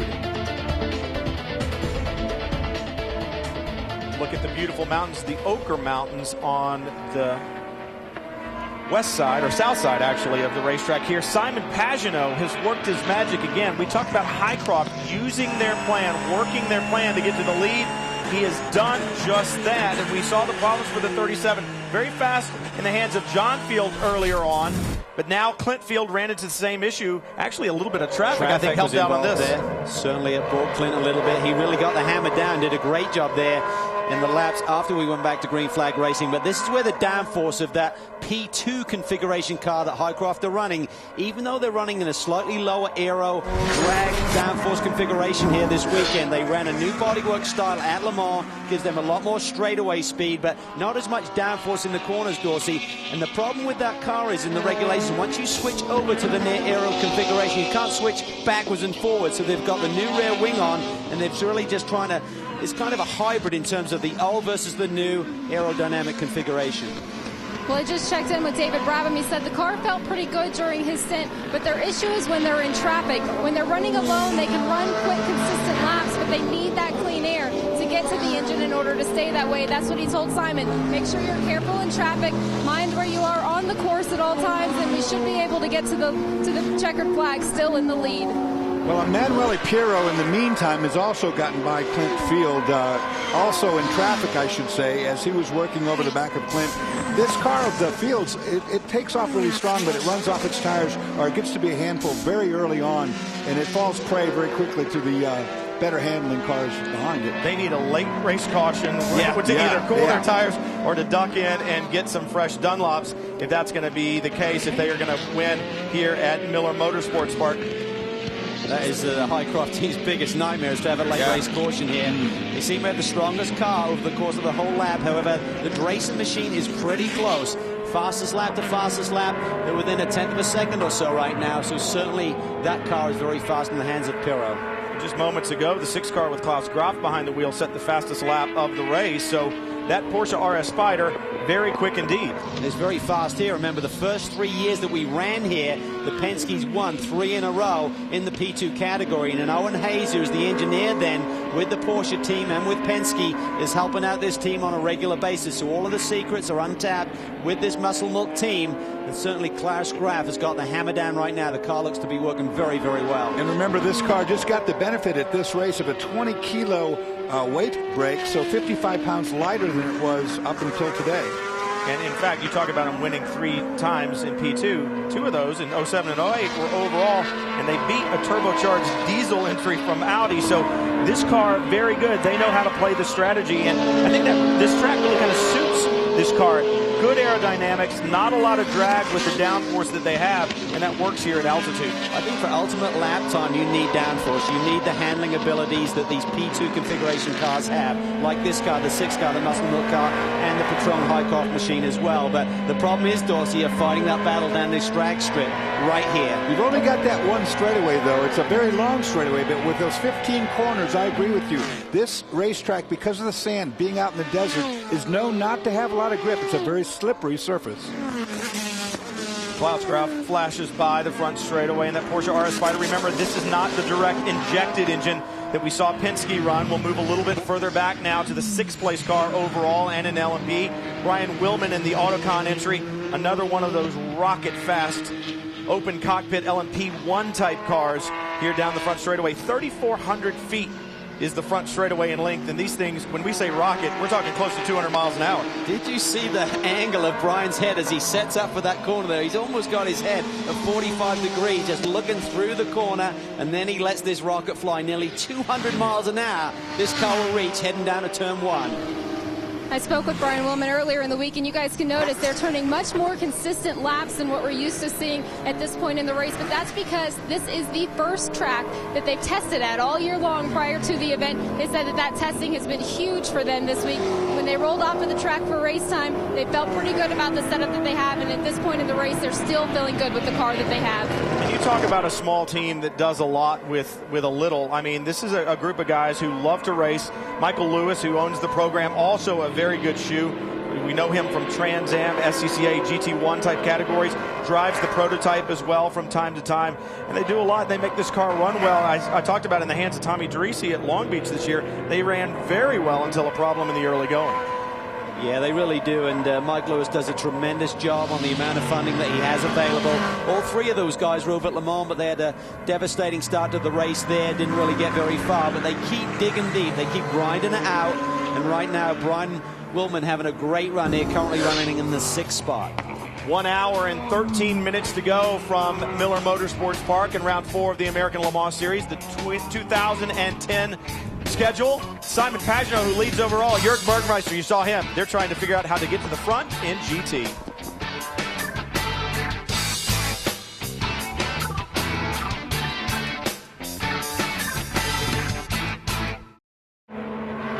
Talk about the diversity in the field of the American Le Mans Series. It's certainly an international field, without a doubt. 70 drivers from 16 different countries, 27 teams, and 29 drivers who raced at the 2010 24 Hours of Le Mans are here this weekend. 10 different manufacturers. You want diversity, it's right there. Yeah, it's a great to watch. I mean, and right now we're seeing some diversity at the front. This racing machine has really shown tremendous speed here today. And Pirro, he talked about it. This may be our opportunity to get a victory, and he's taken it to the front. Yeah, in fact, he has indeed, as you said, gotten around Simon Pagenaud. very interesting weapons that they're using and very different weapons that they're using to get to the front. It's 3.4 liters in the number 1, the Patron Highcroft entry, 5.5 liters in the number 8. So it's a horsepower advantage. And you see, they get balked in traffic a little bit, and the torque of that 5.5 liter V8, or V10, I should say, Pirro jumps to the front. I'll tell you what else, Emanuele Pirro is hungry. Remember last year he didn't see much action. Audi essentially said it's time to move on to the young brigade, and he came back at Sebring this year, Dorsey, and put on moves just like this one. No doubt about it. Now, look at that. Yeah, just cuts to the inside, dives in there. Looking at the track speeds we saw earlier, that V10 has an 18-mile-per-hour advantage over the... and look at the gap that he's pulled already. Yeah, that's well. You know, once he's in front, he's got that horsepower, 18 horsepower, 18-mile-per-hour advantage. Well, that's the key. He doesn't have the straightaway speed of John Field or the Autocom machine, but what he has a good combination. He has really good straightaway speed, much faster than this car, but he's also damn quick through the corners as well. Yeah. Pirro right now trying to get the job done, get that car out in front. They will have to stop again without a doubt. So he wants that lead so that they can do that stop comfortably. Back into GT on board the 90. Dirk Mueller. It's actually... This is significant. They were just in the pit lane. Jamie, what was the reason? Well, they just were in the pit lane to do a full stop, driver change, full load of fuel, 4 new tires. They are good now until the end of the race. There's an hour and about 5 minutes left. The 62 car, the Risi Competizione Ferrari, they'll have to come in for a stop and a splash of fuel, but they are on harder tires right now, so they should be good there. However, the 45 Flying Lizard Motorsports Porsche, they're going to have to come in for fuel and tires. So it's a huge strategy move right now for that number 90 BMW. And I think the key is what you want to be the first to pit and be able to get to the finish. So if there's a yellow, remember, pit lane closes, you then leapfrog to the front of the pack when everyone else has to wait for the pit lane to open and make their final pit stop. Great call by Scott Remke and the BMW team. 1 hour and 7 minutes to go. The only problem is, when you think about it, historically, we said you don't get a lot of cautions here, although we've had them today. That leaves you an hour and 7 minutes to go in the heat of the day on a set of tires. On the tires, that is the key, and it's now Dirk Mueller behind the wheel. Of course, Joey Hens started this race, so they've got Dirk behind the wheel. He'll get the hammer down. He's very fast here as well. Back to GT Challenge. The 54 car had been running at the front. Now it's Andy Lally and Butch Leitzinger having a good go up. Lally flashes by in the 63 and the 81. Butch Leitzinger, remember, he is leading, sharing the lead in the GTC Drivers' Championship, so they're trying to hold on to that and have a good run of it. We said the 54 had been at the front. They have made their last pit stop, so right now it's Butch Leitzinger holding on, trying to make sure that he and Juan Gonzalez hold on to first place in the GTC Drivers' Championship. Yeah, Butch Leitzinger had a tough time qualifying. They had a shock fail during the practice right before qualifying. They couldn't get that changed out during qualifying, so Butch Leitzinger qualified that car well back in the GTC pack. And Andy Lally, very discouraged with the setup on his car yesterday, really scratching his head, didn't know what to do. And Kevin Buckler was not at the racetrack. He ended up giving Kevin a call and saying, "Hey, Kevin, you've been around Porsches for so long. Kind of give us some guidance here. Let us know what's going on." Kevin showed up today, and that car working very well. That team hoping to come away with a victory. Well, they're also very good at strategy as well, Chris. So they've got a fast race car, and they've got one of the best strategic teams in the business as well. Very curious that another of the Alex Job racing cars had a shock problem, because on Friday's practice, the 23 car had a shock blowout as well. So must be the sort of shock valving they're using, Dorsey, maybe eating up too much of the curbs, causing some problems. Yeah, and then looking ahead, you know, being that the 54 did relinquish the lead, he did the same strategy. He is pitted early, so when these guys come through, he's going to be back in that lead back again, depending on what cautions do. I think that's another strategy call that will work out. You got to give hats off to Butch Leitzinger. Remember, this is a guy who's been driving prototypes for the last decade or so. Yeah, he has time in a GT car, but Alex Job actually brought Patrick Long in to run the test days with these guys at the beginning of the weekend. And he said Butch Leitzinger sat down like a student to the much younger Patrick Long and listened to everything that he had to say. And he's learned. He wants to learn how to drive that Porsche right now. Seems to be working well. Emanuele Pirro, can they bring Drayson Racing the first overall victory here? We'll find out. The 8 car running strong at the front right now here at Miller Motorsports Park.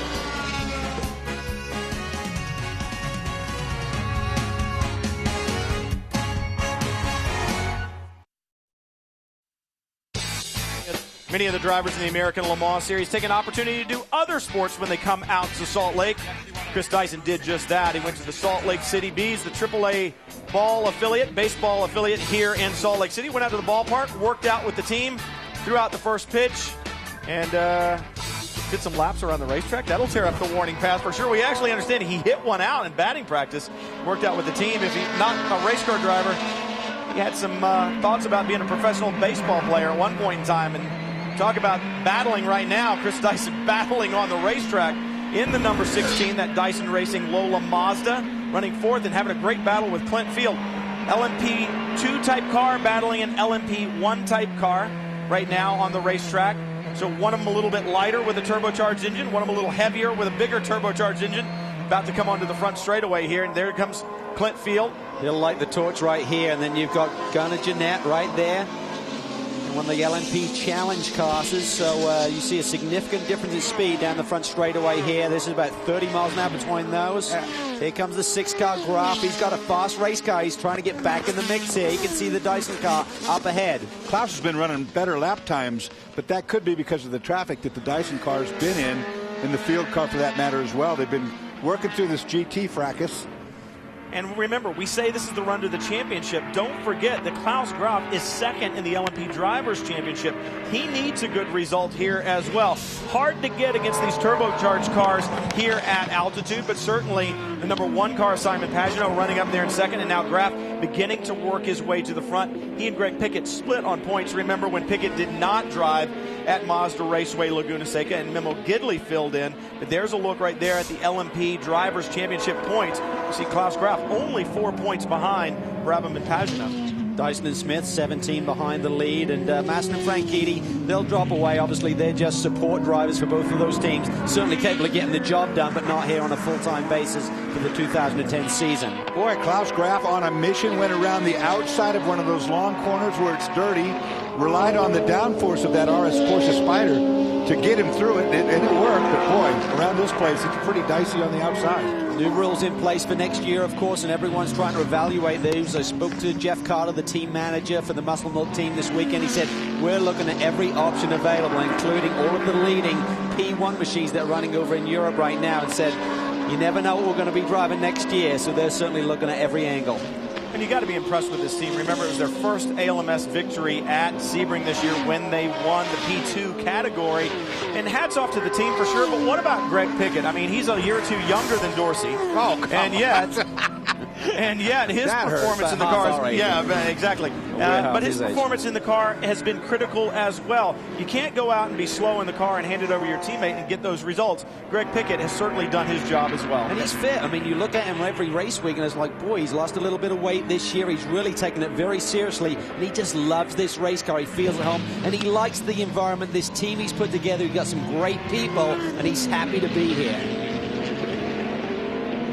As Klaus Graf continues to work his way towards the front, tries to take the battle on up to Chris Dyson. We understand there was some problems for the 12 car on track. It was Brian Willman who has been behind the wheel as of late, and he's dropping down the order, and it's because he's on pit road, Jamie.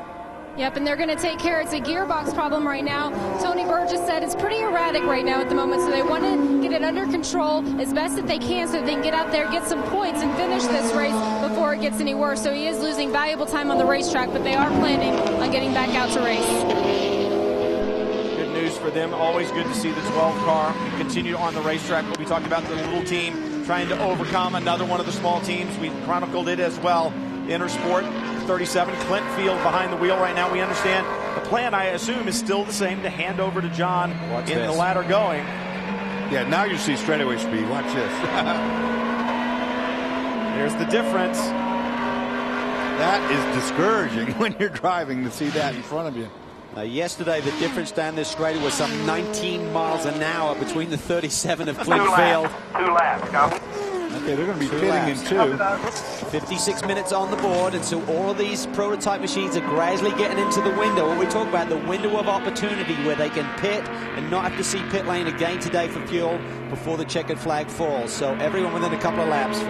This is what is great about American Le Mans Series action. Different types of cars doing battles, 4 different classes on the racetrack right now from round 4 here at Miller Motorsports Park. Clint Clint Field really under attack by Chris Dyson. Just a little 4-cylinder, 2-liter turbocharged Mazda power plant, and he gets it done at least up the inside right there. Can Clint Field defend? No, he cannot. You got to think that the Dunlop's really going away, and Klaus Graf really coming to the battle. Then on the other hand, he knows he's pitting in 2 laps, so why really get into a big mess right now? Don't want to force it. That's the same spot that his dad, John Field, lost the lead to Johnny Cocker earlier in this race, so must struggle a little bit through that section. And here comes Klaus Graf. He's going to try and take advantage. Looks to the inside. No, better acceleration there from the 37, but Graf has got the downforce there. Look at that, the grip through the middle of the corner. Can he get the inside line on the brakes? Well, even if he does, it won't make any difference because the straightaway's coming up. Futile, right? Yeah, man. Think about, we talk about he goes the long way around. But yeah, but why? That's dodgy. Why? There's no reason to do that when you know what's going to happen next. I mean, why put yourself in a position? Watch this. 3.4-liter normally aspirated engine in the Porsche, and Clint Field says, you know, why did you even risk it? That's what I'm saying. When you know that's going to happen, why put yourself in a position, knock yourself out of the race? There's nothing you can do to defend 19 miles an hour. No. The key is, though, by leading him on the front straightaway, he's maybe 3/4 of a second behind instead of a 1.5 seconds. Yeah, so right. Now he starts this lap. He's a little bit closer through the infield, can maybe take advantage of him. And this is really where he's got to get the job done. He's got to get the job done in the twisty section on the inside to pull that gap, to try to keep that from happening. Exactly what happened to him down the straightaway the last time by. Watch him on the brakes here. He's maybe too far back, 2 or 3 car lengths, but this next section coming off this corner. Oh, Clint's car is really out of tires now. Yeah, he lost the rear end a little bit there under braking. You can see it struggling for grip, and Graf should drive away from him a little bit here through the infield. And Clint should be coming into the pits this lap anyway. But you saw how tenuous that brake zone was right there. Because when he got on the brakes, you watch his hand on the steering wheel, it was trying to turn around on him. He did a good job of keeping the car straight. That was over in the turn 5 area, turn 6. 9 more corners to go, so that'll allow Klaus Graf to really pull out. And we know the 37's got a pit stop coming, so Graf now setting sail, beginning to put the pressure on Chris Dyson in the 16. This is the battle for third right now, so they've got around the 37 machine. But Clint Field certainly did a great job there. I think he had got a lot of confidence from his drive at Laguna Seca, where he led 38 laps out front, leading for the first time overall in ALMS. And here we see it, the Dyson car hits pit lane. 53 minutes plus. We're going to see Guy Smith see his first action of the day. I wonder if that pit call was for the Dyson car and it's not Clint Field coming in. We'll have to look. Tell you what, that is a great run by Chris Dyson. It is hot here today, and at this altitude, trying to breathe up here as you're working out hard is trying to like breathe through a straw. So Chris Dyson's been in that car for a long time, and he was putting in some good lap times, fighting hard there at the end. To the marks. He has approached pit lane. Chris Dyson's now getting out. Guy Smith climbing in. Crew is going to work. I talked to these guys. They didn't make any changes between qualifying and the race. They were really happy with the car that they had in qualifying, wanted to keep just playing their game, doing what they had to do to get things done, and that's exactly what they've been doing. Dunlop tires now going on. Chris just helping his co-driver Guy get behind the wheel of the car, and he should be out and underway. That's the other thing that we saw battling there, not only Mazda versus Porsche, but we saw Dunlop versus Michelin, and Guy Smith will have fresh Dunlops as he heads back on track. Remember, 90 litres this year instead of 80 in the P2 machine, so that just extends how far they can run. Spoken to Chris Dyson this morning, said about 55 minutes is our window. They're right inside that. So catch all of the action of the American Le Mans Series presented by Tequila Patron on its official YouTube channel, ALMS Official Videos. Get your video fix of the American Le Mans Series through YouTube, with more available at AmericanLeMans.com. Not only here on Speed, but the American Le Mans website will give you all the information you need to keep up with the series. We'll be right back.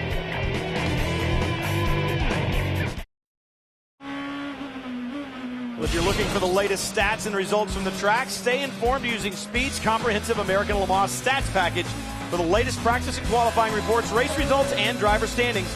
Get more at the ALMS section of Speed.com.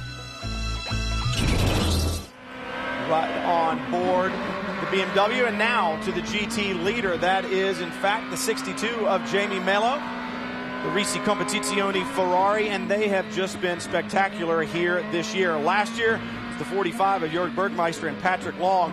who unloaded off the truck and were fast through every session, took the pole and took the victory. And this year, it's been the 62 who's just been magic. While they have had good fortune, the 17 has not.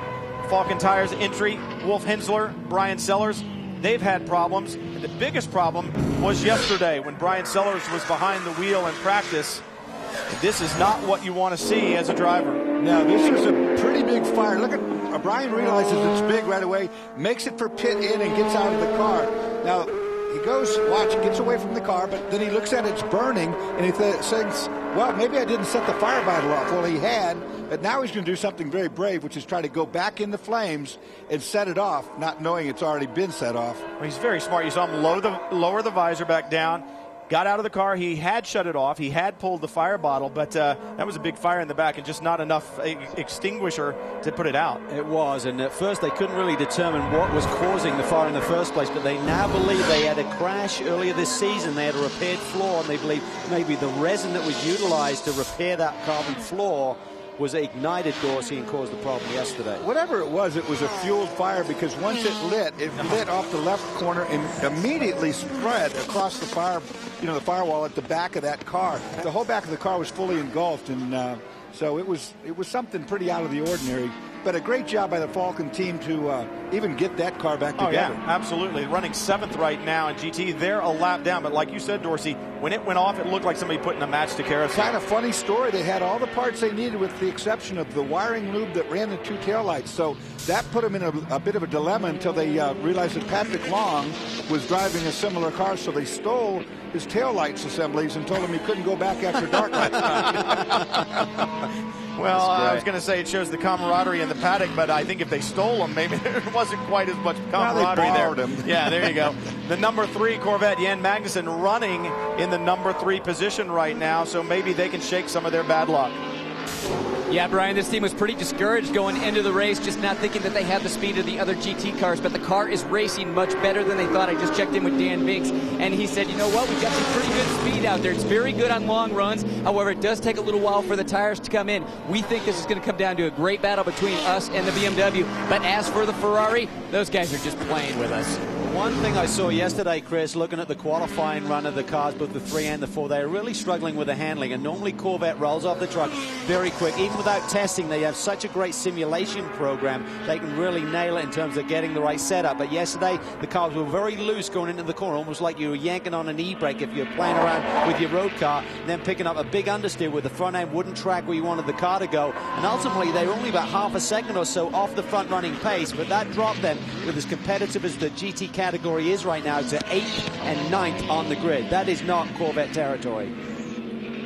Right now, as you look at that battle there between the Corvette and the BMW, the next car in the order that you'll see back there in GT, 2 other cars from different classes, would be the 45 Flying Lizard entry. They have got to get to the front. If they finish this way, and if the 62 car wins this event, they finish 4th, they will be tied in the GT Drivers' Championship. So the 45 is going to have to hope that this battle gets a little bit ugly, or they've got some tricks up their sleeve with pit stop strategies coming up. But I tell you what, they caught a little bit of a break, because remember, they had that puncher, stayed on the lead lap of the GT cars, then there was a lot of mixing around as the various class leaders pitted, but ultimately they stayed on the GT lead lap, and they're up in the top 5 right now. I don't think they'll be too disappointed, having had that problem earlier in the race.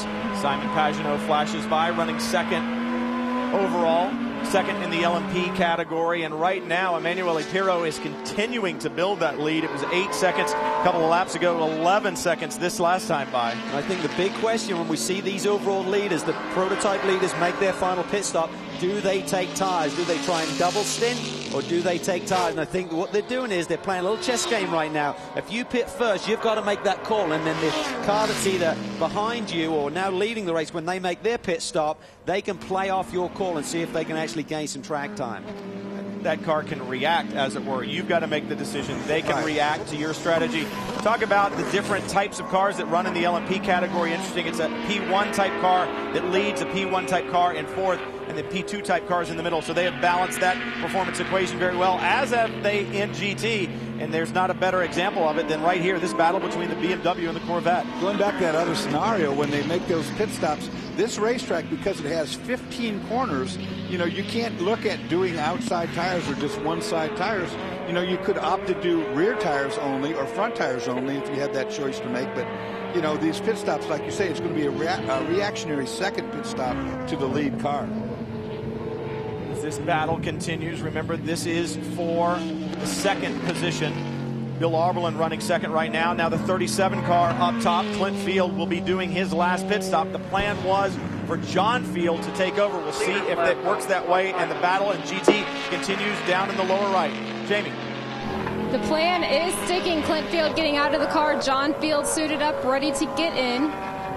Team putting the seat insert right now. They do have to use a little bit of padding for John.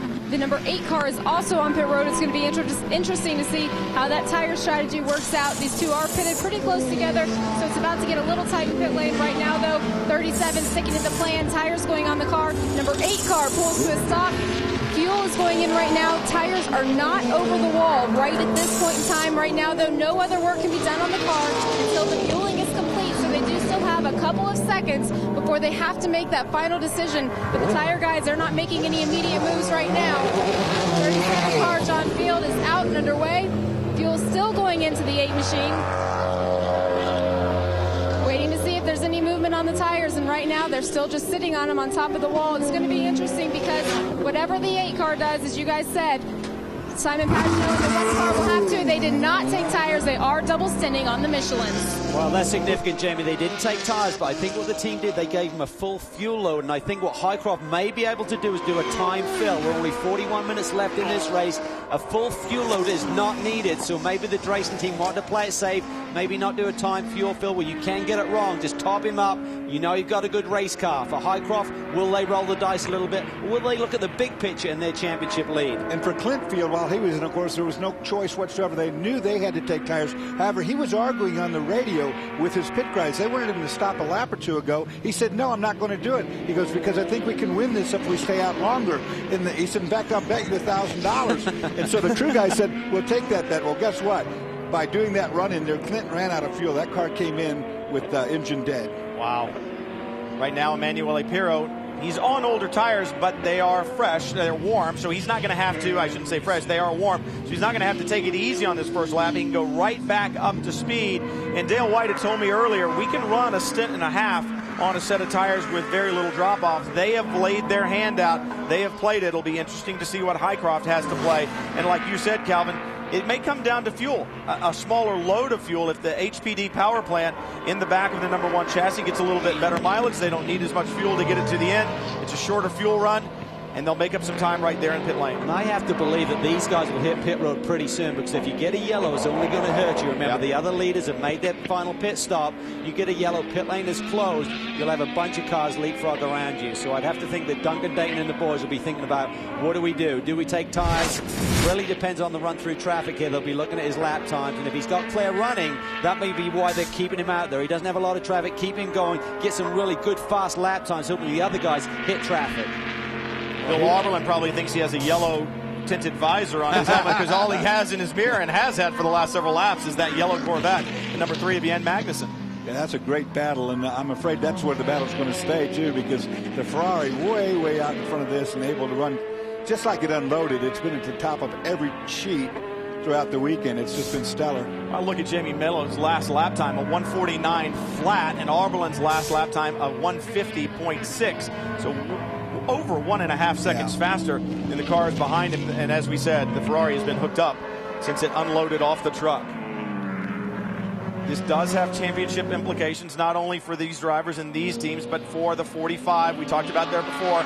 We saw the 37 of John Field right there in front of the 6, Klaus Graf, who's now shown as second overall and second in the LMP category. Look at the debris, the tire rubber out there, chunks of rubber that get thrown out. John will be on a tear right now with the new tires, and of course making that last stop for that car. He'll be going as fast as he possibly can. Well, he's essentially, sorry Brian, he's a lap down to the overall leader, which is Simon Pagenaud right now. And then you see Klaus Graf hit pit lane. This will be his final stop, of course. Can John Field save some tires? I mean, is it possible, both with his temperament, but can he slow down? If he does slow down, will it save enough tire that he can make that speed, last a little bit longer? He can. The question is, will he?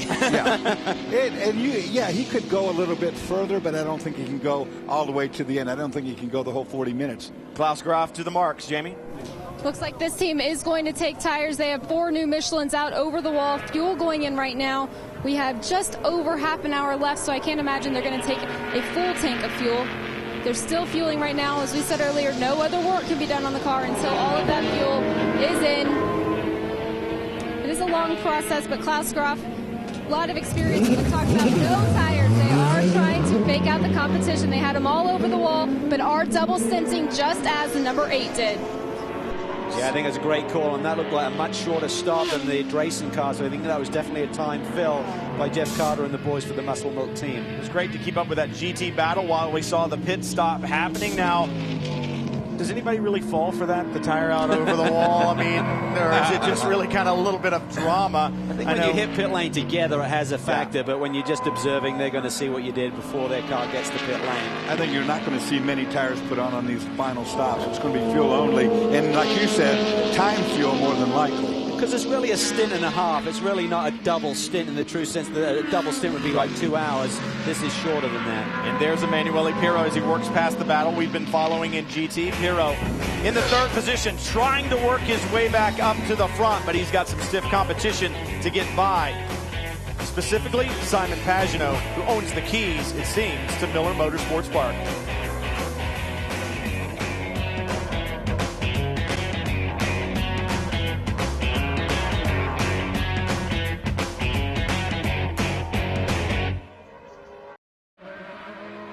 Saturday, July 24th on Speed, the American Le Mans Series continues their season at historic Lime Rock Park, where the world's hottest sports cars race alongside some of the most technologically advanced cars on Earth. Don't miss ALMS Live Saturday, July 24th, 2 p.m. Eastern, only on Speed. Now, you think it's hot here. I know, Dorsey, we've all spent time at Lime Rock. In the middle of the summer, it can certainly be hot there, and that is going to be one competitive place with this field of cars. Speaking of one, there is the number 1, Simon Pagenaud, who sits in the number 1 position right now here at Miller. And, you know, I don't know what it is about Simon in this racetrack, but it just works. The last 2 races we've run here, he's had the fastest race laps, multiple fast race laps. He's had the last 2 pole positions in a row, this year and last year. Yeah. I can tell you, it's car placement. He is extremely good with car placement and putting the car right on the right part of the racetrack. This is a very technical racetrack. So many corners, 15. You know, and he does his speeds by not being balked by traffic, and that's why he got that pole the other day, because he waited for everybody to get off the track so he had open racetrack in front of him. I talked to Simon Pagenaud earlier in the week, and you mentioned it's a technical track, Dorsey. That's one of the things that he loves in a racetrack. He loves to be challenged. He doesn't like to go somewhere that's all the same in every single corner. That's what he really likes about this racetrack, is that he has to stay on his toes, he has to be smart in traffic, and he has to really pay attention to what the car is doing, because the track condition changes so often over the course of even just a 2-hour and 45-minute race. I'll tell you what's interesting here, Jamie, is the fact they've kept him out on the racetrack. I'd say typically, if they had a car that they truly believed was the fastest car and they could just go out and win this race, they would have made that final pit stop by now. They're having to roll the dice a little bit, because if he stays out like he's doing and you get a yellow, pit lane closes, but he's doing very fast race laps right now. He stretched the lead margin to about 50 seconds. That should allow him to hit pit road, do the servicing, do the fuel. He won't need much fuel, remember, only half a tank possibly, and maybe keep that lead over Pirro. And that's what they've told him. They said, Simon, look, go out there and run qualifying laps. Go as fast as you possibly can go. Build the lead as big as you can make it so we don't get, messed up on this pit stop. Now, unfortunately, we just heard that the 3 Corvette has got a penalty. We did see something happen there during that pit stop when they dropped the car and Magnussen took off. It seemed like he ran over the air hose, the piece of equipment that actually jacks the car up off the ground. And that may be what that penalty is for. Yeah, and that's not a small penalty either. No. And there's a look right there at the 3. Magnussen, it is definitely going to take him out of the fight. He's caught the 92. You heard Dan Bink say P-car, letting Magnussen know that that prototype was coming along the inside of him. Stay out. We'll let you know when to pit. So they know that they've got it, but stay out. We'll let you know. Now here it is. They're going to argue this, I'm sure, is why they're leaving him out. So the air hose comes out, and then it just kind of rebounds. Swung around his leg there, and suddenly is right in front of that rear wheel. Immediate penalty. Yeah, and that's scored that. I believe that's a stop and go plus 60 seconds. Yeah, it's a big one. Yeah, that's a lap around this place. And that is just more bad luck for the Corvette program. The 45 now beginning to move up in fourth. That'll move him up into the third position. And if it were to finish that way, then Jörg Bergmeister and Patrick Long would hold on to the lead in the Drivers' Championship in GT2, but only by the smallest of margins. These are the leaders. This is Pat Long we're on board with right now. Mistaken there with the red thing. That was the Ferrari. They have had a great recovery drive here, but the surprise is the 62 car is staying out.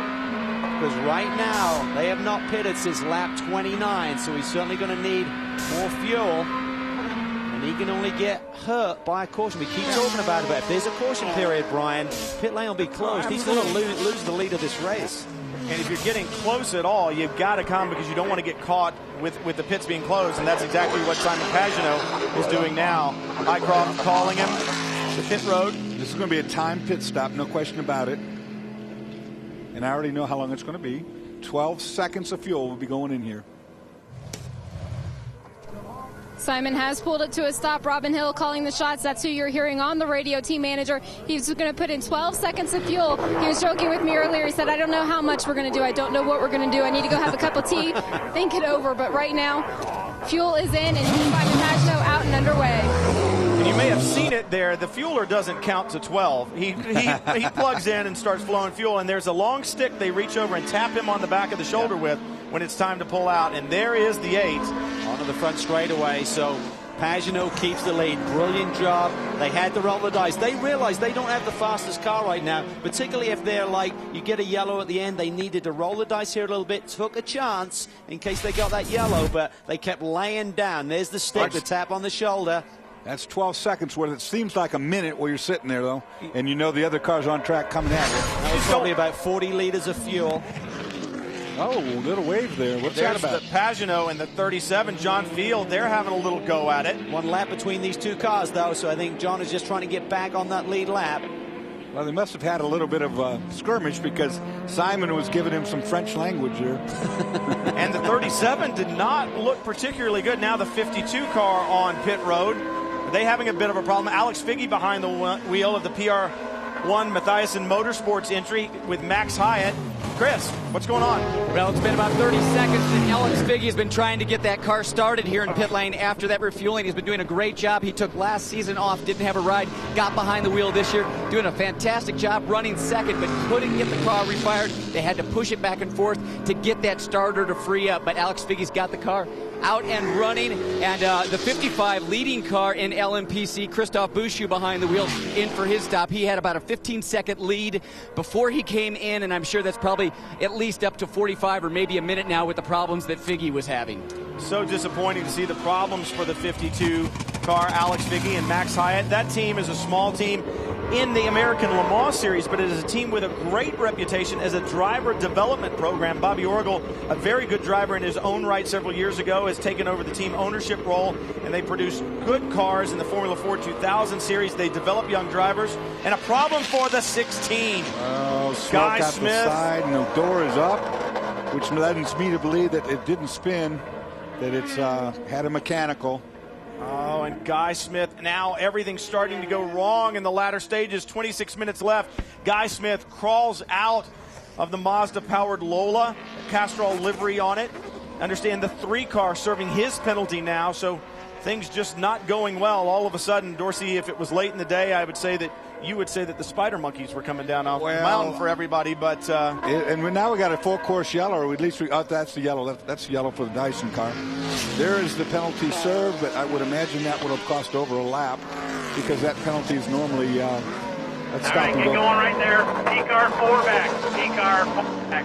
Yeah, Danny Binks there just acting as the spotter for Jan Magnussen. But I tell you what's significant right now. Imagine right now if the yellow would come out. 62 cars now making this pit stop. If the yellow would come out, pit lane would be closed. These guys would lose the lead of this race. So big gamble by the Reese boys. Jamie? It is a big gamble. He was on the reserve tank, out of fuel. Talk to the team. They're going to put in about 8 seconds, another time lap. He's already on the harder compound tires from that previous pit stop, so he's good on tires. 8 seconds of fuel, out and underway. way. And you know what? That Dyson car could have brought out that caution. Absolutely. I mean, he's broke down out there. Had Guy Smith not pulled that car out of harm's way, that would have put that car out of the lead for sure. And I know Rick Mayer, the technical manager there at Risi, is going to get mad at me for saying watch this tomorrow. And I'm going to get an email from him. I know I am, but I don't understand. I don't understand. He was on the reserve. If it had gone yellow, they could have run out of gas on track. True. Yeah, that's also right. Can only hurt you. I mean, if you can only get hurt, why gamble? They had the fastest car. They had a healthy lead. He'd have maintained the lead whenever he made that final stop within the last 10 or 15 minutes. And I know, Rick, you've got our email addresses, so I'm sure I'll be getting one by now. I can understand if you were changing tyres because you'd have a shorter stint, they'd be fresher for the end of the race. But if you're keeping the tyres on, there's no gain there either. I understand completely. Well, a little bit of drama here in the ladder going, but for Simon Pagenaud right now, it's smooth sailing. Christophe Bouchou, the level 5 guys, they're having a good run in LMPC.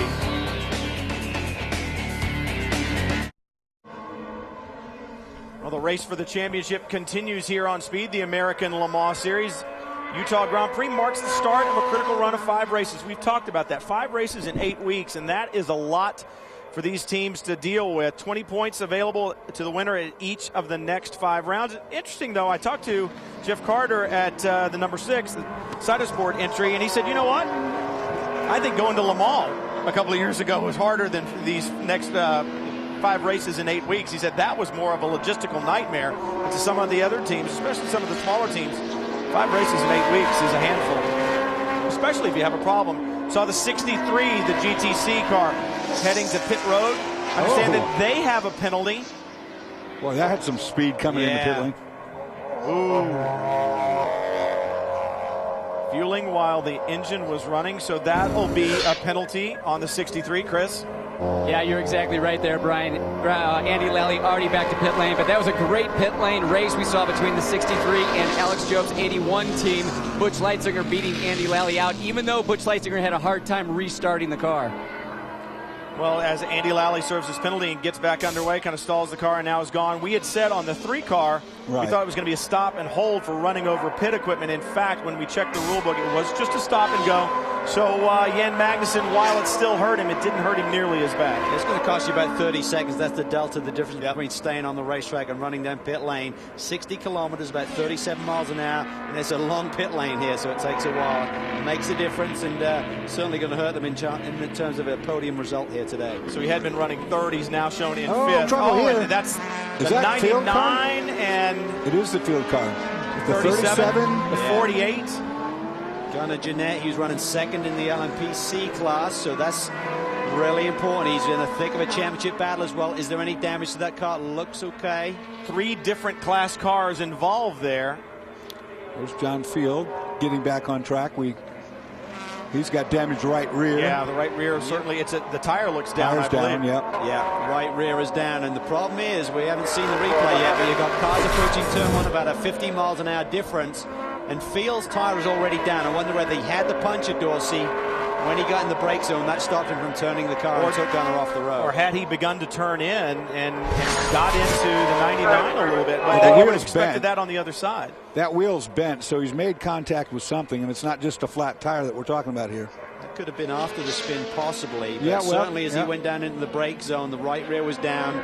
He had no cornering ability, kept it straight, took Gunnar off, and then the 48 got involved as well. Of course, the problem is that was turn 1. Yeah, they got a long way to go, 3 miles to get back home. Yeah, it's a shame. Well, we know John was pushing really hard with this car, but I think you're going to find that he's made contact with. I wonder if he was on the inside of Gunnar and Gunnar was just going to drop in behind him and they made contact. That's quite possible. Replay was after the right rear was down, but we understand there may have been some side-to-side contact between the 2 cars that cut the tire down in the first place. So, well, that's reminiscent of that kind of a bent wheel too. Is when you slam side to side, wheel to wheel. Well, once again, think about the speed differential. Oh yeah. You know, we've got the 37 car who had been as much as 20 to 30 miles an hour faster than some of the other prototypes. How much faster are they than an LMP challenge car? If he got there and Gunnar just didn't see him and he began to turn in, that's where that side-by-side contact would come from. It would be 40 miles an hour for sure. Oh, easy speed difference. That's pretty. 50. That's a vulnerable area too to be hit on, right on that side of the wheel like that. After that round of pit stop exchange, The one car currently leads by 15 seconds over Pirro. So does Pirro have anything in his bag of tricks here today to try and get that gap down and force Pagenaud's hand? And in the LMP Challenge class, we talked about the 52, the PR1 team. Now they are back there in third. It puts them into a battle with Gunnar Jeanette. Alex Figge in the 52, Jeanette in the 99.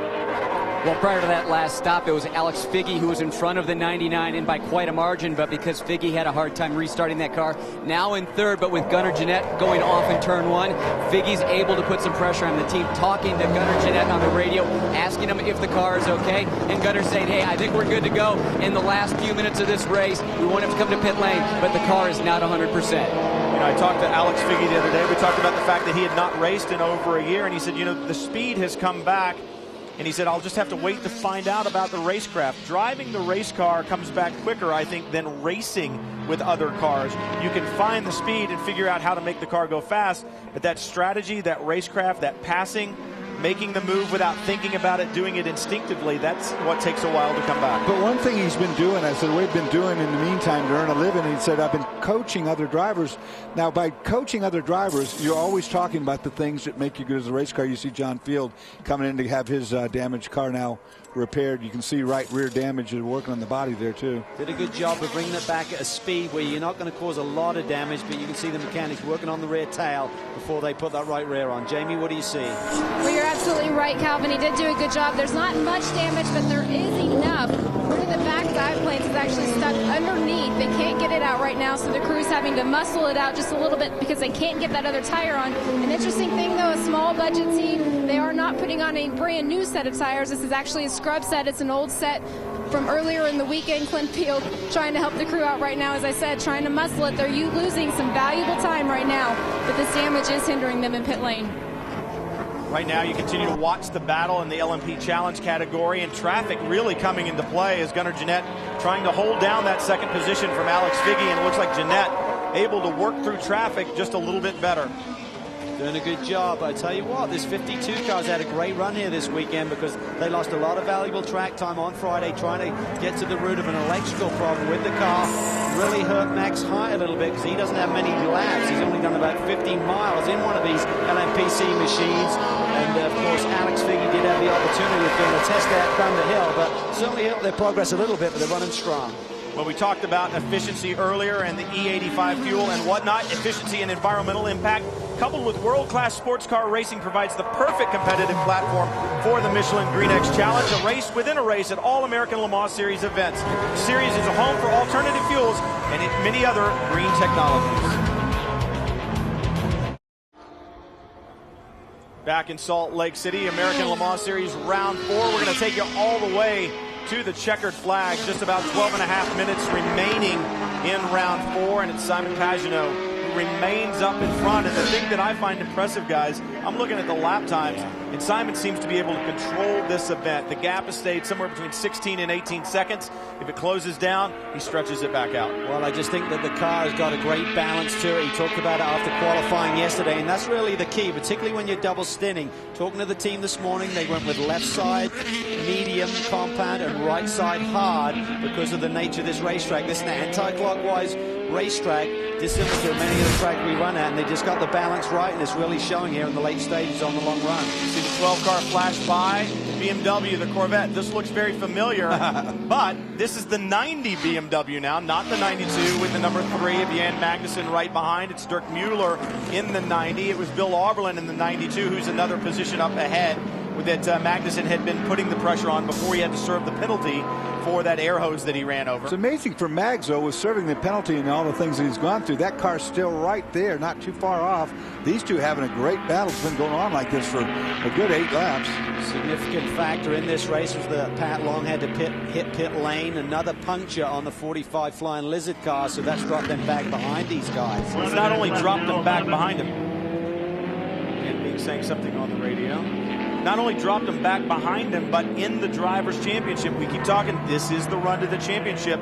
If Jamie Mello and Jimmy Bruni win this race and the 45 of Patrick Long and Jörg Bergmeister finish in that 5th position, by my calculations, Bruni and Mello are going to take over the championship lead in the GT. Let's talk GT Challenge as well. You continue to watch the battle in the GT category there between the 90 and the number 3, but we got good battles in the GT Challenge category as well. That's GT Challenge up on top, GT down on the bottom. Andy Lally in the 63 and the 69 of Galen Beeker. Remember, Andy Lally had that penalty. He's trying to work his way back up. Galen Beeker's got to be a one-tired boy. He ran both GT3 Challenge events here this weekend. Now he's running this one. Lally to the inside, actually the outside, swoops around, picks up the position. Yeah, Lally's one of the best in the business in one of these Porsches, so he's certainly got the bit between his teeth right now. He'll be absolutely furious that a potential race win got undone a little bit by a very untypical mistake by the TRG crew there in terms of, again, they're running different series, and in this series you're not allowed to refuel while work is being done, so maybe there was just a miscommunication factor there, but it's cost them dearly with that trip down pit road. That's a save and a half. Trying really hard. What a crap that was. I was about to say, Galen Beeker doing a great job holding on to the back of Andy Lally. He did a good job of holding on to the car right there. And this is going to be upsetting. I mean, Andy Lally's moved back into third, but he and his teammate, Henri Richard, are fourth in the GT Challenge Drivers' Championship, so they need a good finish. Now watch this, down out of what they call the attitudes. Gets up on the curb here, loses complete traction. Good save. When you get one of those Porsches with the rear engine that far gone, you can see the tire marks. A heart attack, let alone him. Yeah, all three of us. So Andy Lally picks up that third position, and Jan Magnussen now. Nice job, nice job. He really did that really well. Tracked out of that corner perfectly, got the power down just an instant before the BMW pass is done. Hit your mark. Hit your mark. You're Danny Binks. He knew immediately that he had him. That's the great thing about someone like Danny Binks. So much experience. He can read the race car. He can read the language. He knew that Jan was on the power earlier and got the traction off the corner. And he races himself. He watched him set that up and get the position to get the nose on the inside. Now Mags is setting sail. Goodbye. See John Field working through that as well. And remember, Dirk Mueller, let's talk championship again. Dirk Mueller and Joey Hand third in the GT Drivers' Championship. So to fight with the Corvette right now and potentially get taken out, it's not going to do him any good, especially considering the fact that the 45 is back behind. So as soon as he gets by, get right on him. Yeah, Binks wanted to get the draft. Yeah, get right on him for like half a second. 8 minutes left. Anybody but that car. Right now. Any car but that car, that would have worked. With the BMW, there is a new aero kit that they've tested at Road Atlanta, and I spoke to Scott Remke this weekend. He said, not a significant difference. We may see it at Lime Rock Park at the next round. Decided and opted not to run it here. Now a 20-second gap from Simon Pagenaud back to Emanuele Pirro. As you watch this battle here, Magnussen has worked his way through. Mueller now, I'm thinking, just content to say I need to do what I can do to stay where I am. If it comes to me, that's fine, but I'm not going to throw it away. That's the battle once again for third. Mueller now in fourth in GT. Christophe Bouchou continues to lead over Gunnar Jeanette in the LMP Challenge category, and Jerome Bleekmolen in the 54 in the GT Challenge category. That's the way the four classes are working out right now. GT Challenge car in between Mueller now as they work past it. Really thought Jan Magnussen was going to pull away, but not really. These two cars pretty evenly matched. I'm impressed at how evenly matched they are. I mean, it's taken mistakes, it's taken a little bobble, it's taken some strategy, and in talking to the guys about how close GT is this year, they said, because there's so many different makes out there, you've got to know what the strength and weaknesses is of each make that you come across. Oh, it's a Porsche, I need to try to pass him this way. It's a BMW, I need to push this way. It's a Ferrari, I need to work on him in this respect. Know the strengths and weaknesses of the other marques that are out there. This is a Ferrari, and guess who's behind the wheel? The Ferrari Formula One reserve and test driver, Giancarlo Fisichella, drove for the Prancing Horse team last year. Great to see him here. He didn't do the test that the rest of the boys did, so it took him a little bit of time to get up to speed. But right now he's been running lap times within half a second at the fastest lap set in this car by Tony Vilander, so he's doing a great job out here. And for the fans that don't get to come to these races, and certainly didn't get to come here to Salt Lake City, I can tell you that getting to meet a guy like Fisichella is impressive. It's a great honor to meet somebody who's done what he has done in Formula One. And he seems to be one of the most down-to-earth guys you'll ever come across. In fact, you may have heard in the interview, if you were with us earlier, he loves the American Le Mans Series paddock. So different than Formula One, so much more friendly, and I think it's almost shocking to the guys who come over and run here. I know Mika Salo was that way when he came, and those guys show up here, and it turns racing into fun again. It does, and it takes a while to adjust to that. There's a 45-minute driver autograph session for the fans here every weekend, and there's a great chance for the meet and greet opportunities with the race fans and the race drivers. This man's had 231 Formula One Grand Prix starts along with 3 victories. I was talking to Fisichella earlier in the week, and in addition to being impressed with just the American Le Mans Series, he had nothing but good things to say about the Risi Competizione team. He said they rolled the car off of the truck. It was as the exact same setup as the number 62 car. We were then able to personalize it for ourselves. Hopefully he wants to be back here to do another race with the team. It just all depends on what Ferrari wants him to do. But as you said, he said nothing but enjoy his time here at Miller Motorsports Park. And it's not been easy on this car by any means either, because the car was found to be too low after the qualifying. It was up in the front and had to be sent to the back, so they started at the back. Then Tony Vilander made contact with another car, spun it. That was deemed avoidable contact, had to come in, stop and go penalty, but they've soldiered on, and I bet you they are smiling and having a good time today. What these guys have to go through, you spend the majority of your career driving a single-seat car, setting it up to your liking to make it your car, and now you have to share, and he's doing a good job in the European Le Mans Series. He and Vilander and John Alesi are running second in the championship. He's adapting to GT racing very well, I would say. To GTC, there is your leader, the 54, Jeroen Bleekmolen. This guy is magic in a Porsche. He really is, and looks like Holland may get a victory today. Because they didn't get it in the World Cup, did they? Did they tell him before he got in the car? Well, maybe that's why he's so good, right? He might be very angry. Yeah, guys, before he got behind the wheel of that Porsche, I went over and let him know that Spain had won, and he got disappointed for a second. He said, "There are 30 Spanish drivers in this class."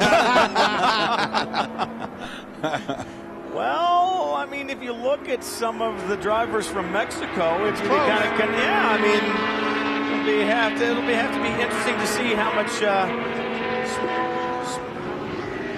we'll have to see. But Bleekmolen, as we said, just absolutely magic in a Porsche. And remember, he and Tim Pappas at Laguna ran flag to flag. They're putting on a good show right now. Butch Leitzinger holding down second, then Andy Lally working his way to the front. Leitzinger about 35 seconds behind Bleekmolen right now. That'll be a great day for him in the points. Remember, his 2 teammates had drops. Big cloud of dust there. That's one of his teammates. Way off in the Tuoles in Tooele. Wow, where did he go? I don't know. I didn't know you could go that deep. Romeo Capudia, he's been doing a great job in these cars, really showing a lot of speed, but had an off there, and you can see, even though he had a big off, Dorsey, didn't hit anything by the looks of it. And he was way out there, too. I mean, he was way off. Chasing snakes around and stuff. It's going to take those tires a while to come back to him. Obviously, he left the road. The tires were quite warm. They've picked up all those rocks, the grass, and everything else. You'd be amazed at what is on those tires right now if you can get a look at them. So it's going to take a while to get some grip. And it was interesting. He went off a long way off, almost like this. I mean, is there a problem here? Well, we'll know in a second. I'll tell you, he went further off than I've seen anybody go here so far. Comes in. Oh, look, he just out in the dirty stuff. Got out too wide. Couldn't stop. Now look at the car's just... Did he drop a wheel in the brake zone? I the think left he side did. tires, I think perhaps? he did. He was definitely out there in the area with no grip. He may have been paying attention to the GT Ferrari, making sure that he had a clear shot on the inside and just got a little too far wide to the left. The white flag will be out the next lap by. Used his GPS to find the track again. That was not a big deal. Porsche navigation system.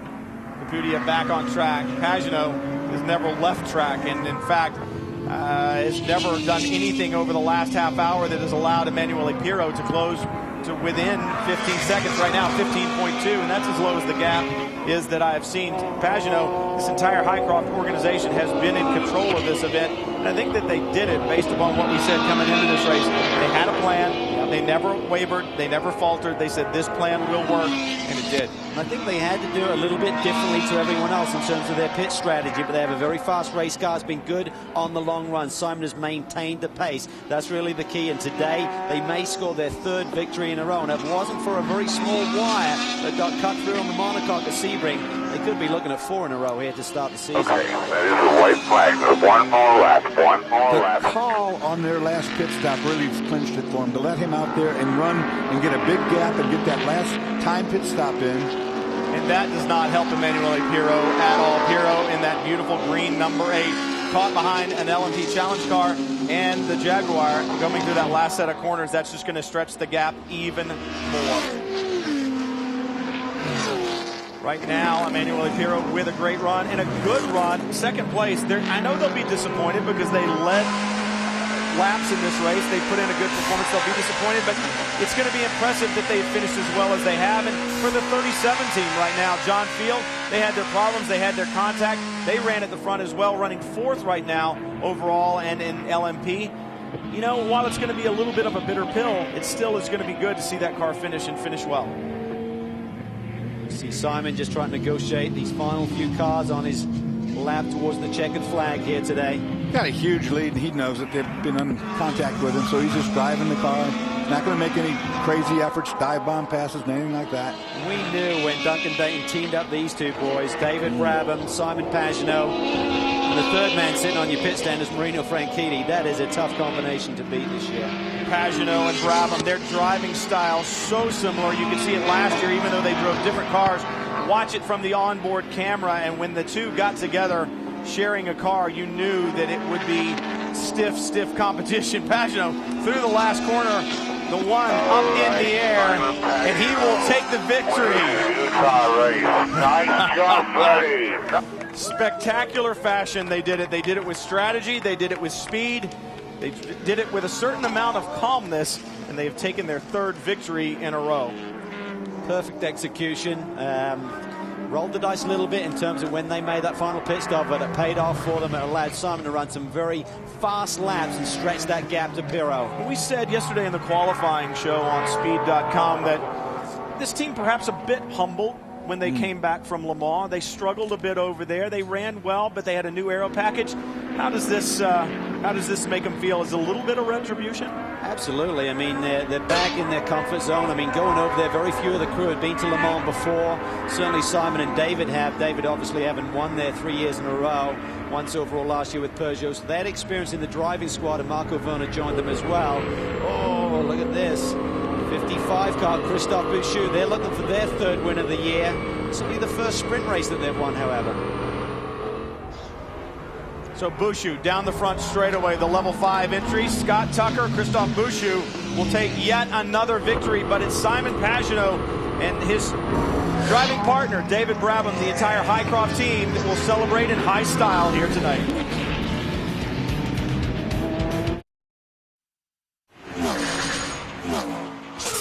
Speed's coverage of the American Le Mans Series is presented by Larry H. Miller Dealerships. With 42 dealers in 7 states, backed by 30 years and 1 million cars sold, see the one dealer driven by one person, you. Larry H. Miller Dealerships, driven by you.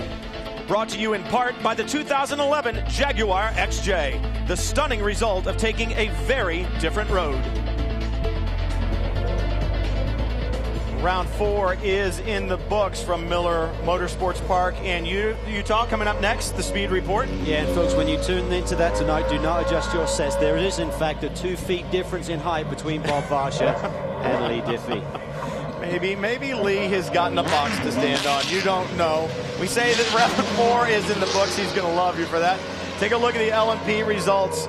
Number 1, David Brabham, Simon Pagenaud on top. That's the 22nd class victory for Brabham, 8th class victory for Simon Pagenaud. Johnny Cocker, Emanuele Pirro, that entire Drayson organization fighting back throughout the entire event. They ran well. They've got nothing to be ashamed of. And really, none of those guys up front, almost all of them, had some bit of a problem today. They overcame it.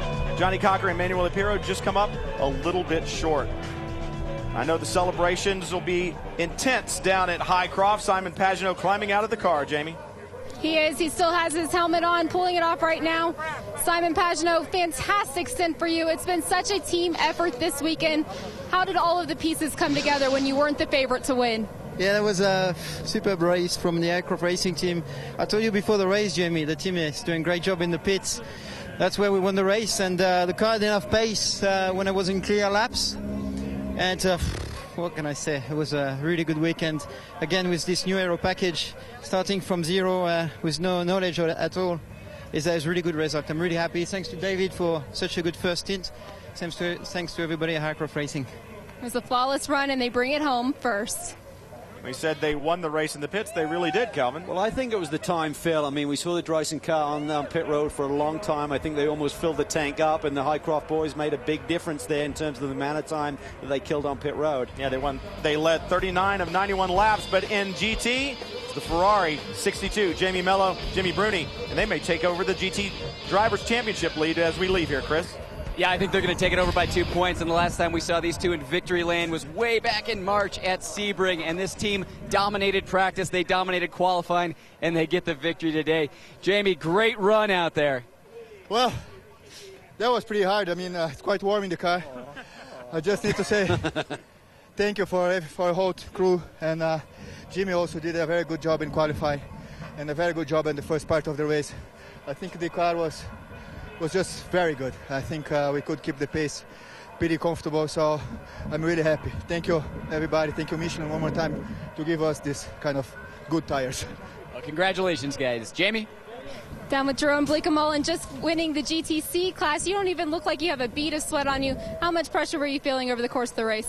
Oh, it was going so well. You know, we had a really good car today. The team did a great job setting it up, and Tim Pappas had a very good first run, and he gave me the car in the lead, so all I had to do was stay there, and I didn't really have to push all the way through the maximum, so it was a very good race from the whole team, I think. As we said at the beginning of the show, throwing down the gauntlet, that's 2 wins in a row. 2 wins in a row and a very impressive performance, without a doubt. What about LMPC, Chris? Well, Scott Tucker and Christoph Bouchou grabbed the victory here at Salt Lake City. Scott, great one. You've got to be tired. You spent over 2 hours behind the wheel between the 95 and the 55. A little tough today, but we made it through. It was a hot one out here. As soon as the race started, it got sunny and it got really hot fast. Well, he and Christoph had that points lead coming into this event, and they will maintain that leaving. Oh, they've got a solid grip on it in the LMP Challenge category. They take yet another victory. Good run for the 99. Zugel and Jeanette. And what about the 52 car? Alex Figge coming back after not racing for a year. Pretty impressive. Next race, Lime Rock Park. We go from the wide open expanses here, Miller Motorsports Park, to Lime Rock Park. It's going to be a wild one, to say the least. With the car count up like it is right now at Lime Rock, the shortest track we run at, it's going to be busy at the least. Indeed. Make sure you catch it right here on Speed, without a doubt. For Calvin Fish, Dorsey Schrader, Chris Neville, Jamie Howe, I'm Brian Till. Make sure you stick around for Speed Report next and catch the American Le Mans Series action from Lime Rock right here live on Speed.